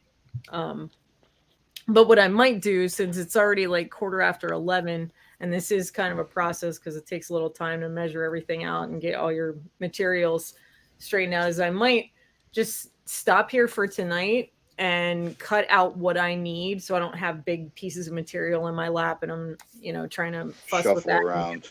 Yeah. Can't see what I'm doing. And get the pieces I need cut out and ready for the next show where we sit down and actually will glue everything together. And plus the spackling will have a little more time to dry over the cracks that I already filled in. Well, it's white. Yeah, I mean, it is. This one looks a little pink down in there. Can you see? Yeah. Oh, it's still a little bubbled, and this one still has a little bit of that, pinkish hue down inside there. So I'd rather it was completely dry before we add chemical to it, like the glue, because I don't want it to be messed up. I want it to look nice. I want it to hold up as well. Yeah. So what I'll do is I'll just clean everything up, and I'll cut this purple velvet out to the right sizes, and maybe I'll even grab a couple of pieces of this other material and cut out some pillows and show you guys how to do that. Tyler said stained couch normally have a good story behind them. Exactly. The last two couches we made went with some Ninja Turtle dios, so I wanted it to look like they pulled them out of the dumpster or off the side of the street or something to take down to the lair, and that's why they were stained and kind of gross looking. But we'll try to make this one look a little more pimp, have a little more fun with it on that level. And I'll be all set up. That way I can just kind of like show you guys how I just pull the material, let the glue set for a second, and then you just trim. Once you push that material together, you'll have like two pieces that'll kind of like I'm wrapping around my finger like that, and you'll just pinch it right along the edge and then let it set for a second, and then you cut it and it makes a seam, and you don't even have to worry about anything. It's already there. Perfect. Yeah. It's real simple. I can't wait to see that in action. Nothing complicated about it at all. You guys will be pretty surprised how it turns out in the end. And you can, and I keep it all separate so that when I do start to glue the actual pieces together, I'll just use a little lip of material in there, but I want to keep the foam bare so it glues together better. Yeah. But you're going to just barely put the material in between there so it just tucks up real nice, and you have no seams or anything, nothing to stitch, nothing to really stress out about. And if you miss a little piece, you just can put a little squirt of glue in there and pinch it together and cut it off, and it's real easy. Peasy, lemon squeezy. Yep, I'll show you how it all pulls together next time. Nice. Sweet. And then you guys could make couches and chairs and other such things, ottomans and whatever. Could I make a hassock? You could. Ooh. You very well could. Hassock. We used to have these little stools that look like mushrooms when I was a kid. I always thought those were cool. That's a fun idea. I might try that just for the heck of it. I want to try to do a button back couch. You know what I mean? Like the old school kind where you had like the little buttons. Oh, the diamond. Yeah. I want to try to do that at some point. That's going to be a little harder, but we'll get that there. that would look good in like an X Mansion type dial. Right. Yeah. And then we're playing with Red Velvet Boys. Ooh. Anyway, I would like to try to find some thin material that looks a bit like leather and try to do like a leather couch in that look with the buttons, but that's a little more complicated and we'll get there eventually. But yeah. Anyway, we'll figure it out. Yeah. Or you'll figure it out. We'll figure it out together. We'll see. That's the fun part about doing this show is we all kind of pitch in ideas and help somebody see something they're working on maybe from a different perspective. Yeah. But that was a nice treat seeing the couch you made for Dave in real life. Oh yeah. The camera What'd you think? it was amazing. It was amazing. Well, this is how I did it, so I mean you could do it yourself. Yeah. If you want. Yep. All right, guys. It is now my bedtime. That's my bedtime. Well, we're gonna wrap it up there, buddy. Yeah, we're gonna follow you right out and leave together here. So let's see how everybody finished up what they were working on tonight. Yeah. What about you, there, pork chop sandwich? Pork chop sandwiches. So I got all the tentacles painted, all the little cups. Oh wow! So those are all painted. Then I was able to actually start painting this inside. Mm-hmm. Oh. So that's done. So that's just everything's got to get, a highlight. And then I can figure out what I'm actually going to do with this. Like I haven't decided if I'm going to actually flock that, if I'm going to paint it, what I'm actually going to do. Some static grass. Yeah, some static grasses. And then what I want to do is get a balsa wood. Oh. So I can put it around the edges. Mm-hmm. And then kind of, maybe throw like a wash, or like almost like stain it so it's like its own thing. Because I've been watching a lot of dioramas like the ones Bobby does and that type of stuff. And like I can appreciate the whole shelf diorama, but I just kind of want one. Like I could put that in a DTOF if I really wanted to. Yeah. Right. And maybe have it on like a rotating plate. Mm-hmm. So it kind of spun inside the DTOF when I turn when I turn the lights on. I mean, sometimes you don't want a full diorama piece either. You just want something. Yeah, and I'm debating if I want to do like a backdrop on two sides. So, like take this, throw a piece of foam core here and a piece of foam core there. So you're kind of looking at it like this, and just doing like a matte painting on the back of it. But I don't know if I want to be like that constrained with the size of shelf that I can actually put it in. You know what I mean? So I got some stuff to think about, and I got some balsa wood to kind of purchase. But yeah, no, I'm pretty happy with the progress I made. I think 2 more shows and I should be done. Nice. I think. Looking good so far, buddy. Yeah, it's kind of far afield from when I started fucking 6 months ago, but I'm relatively happy with it. Well, hey, some genius takes time, you know what I mean? I don't know if it's genius. Some artwork. I agree with that. Mayhaps. Can't rush a good thing. That's where I was going. How'd you make out, Michael? Oh, I just got another base coat on everything. Nice. Nothing too important. Light coats. Light coats. Yep. Lots of light coats. Lots and lots of light. That's why it all takes time. Yeah, almost to the point where you're getting air bubbles as you're painting it on, but not quite that thin. That's how thin out I like it, because it doesn't take too much detail away. But you're still getting a good coverage on the paint. And you don't want to see those brush strokes, man. So you got to keep it thin. Right. Milky. That guy will show up. Should be milky. That's a really cool sculpt. He kind of looks like some kind of, I don't know. He's cool. Oh yeah. Like some kind of gargoyle or something. Yeah, like a little. Almost This like reminds me. a demon monkey or something.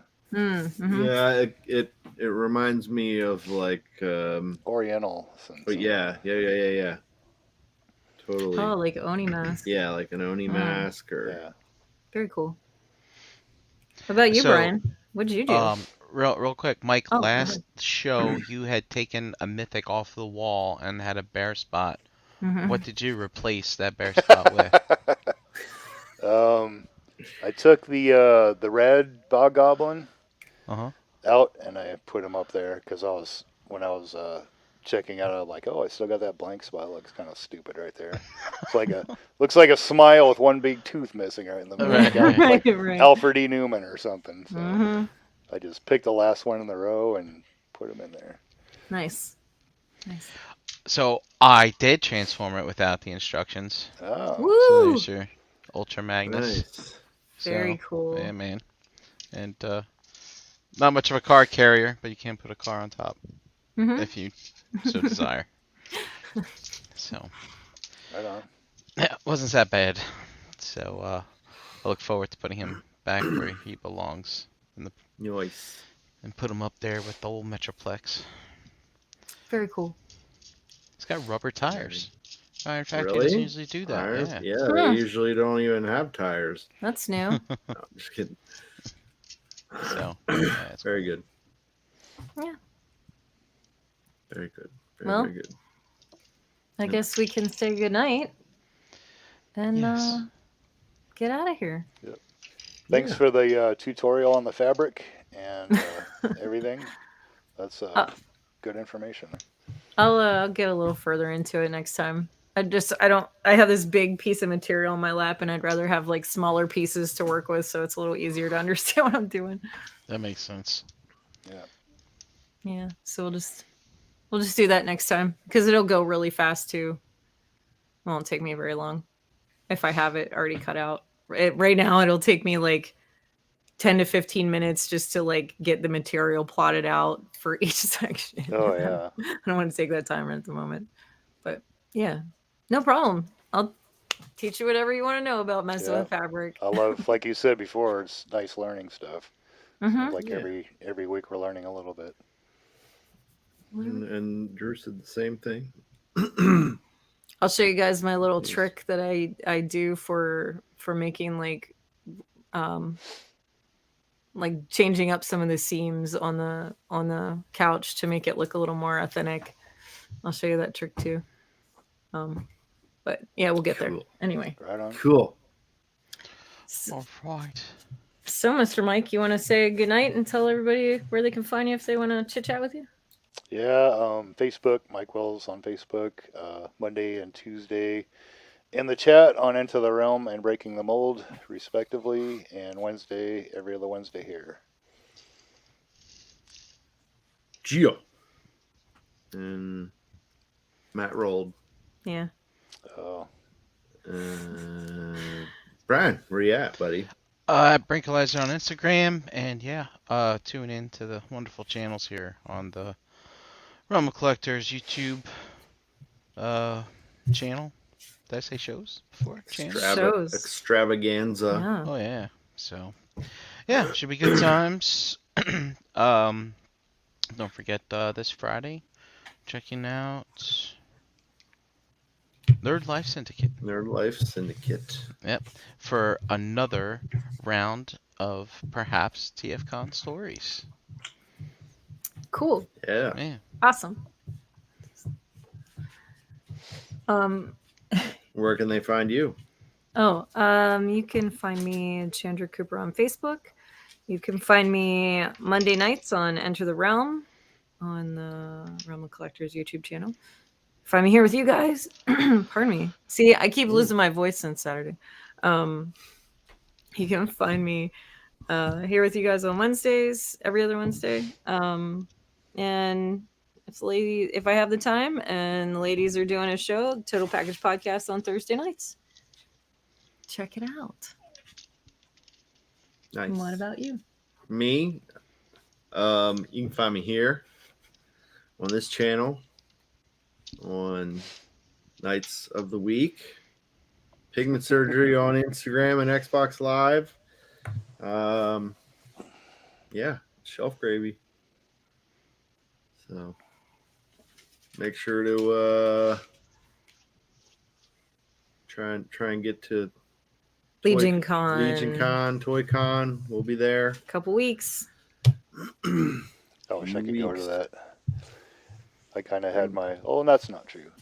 I had the TF Con and then coming to your guys' house on Thanksgiving. So I'm very much looking forward to that. Hell yeah. New tattoo, hanging out. Yep. Yeah. And on that note, I guess we'll see you guys next time. We'll see yous next time. Thank you, everybody, for tuning in. Yeah, thank you very, very, very, very, very much. We appreciate it. Good night. All right. Yep. Bye. Bye, everyone. So long.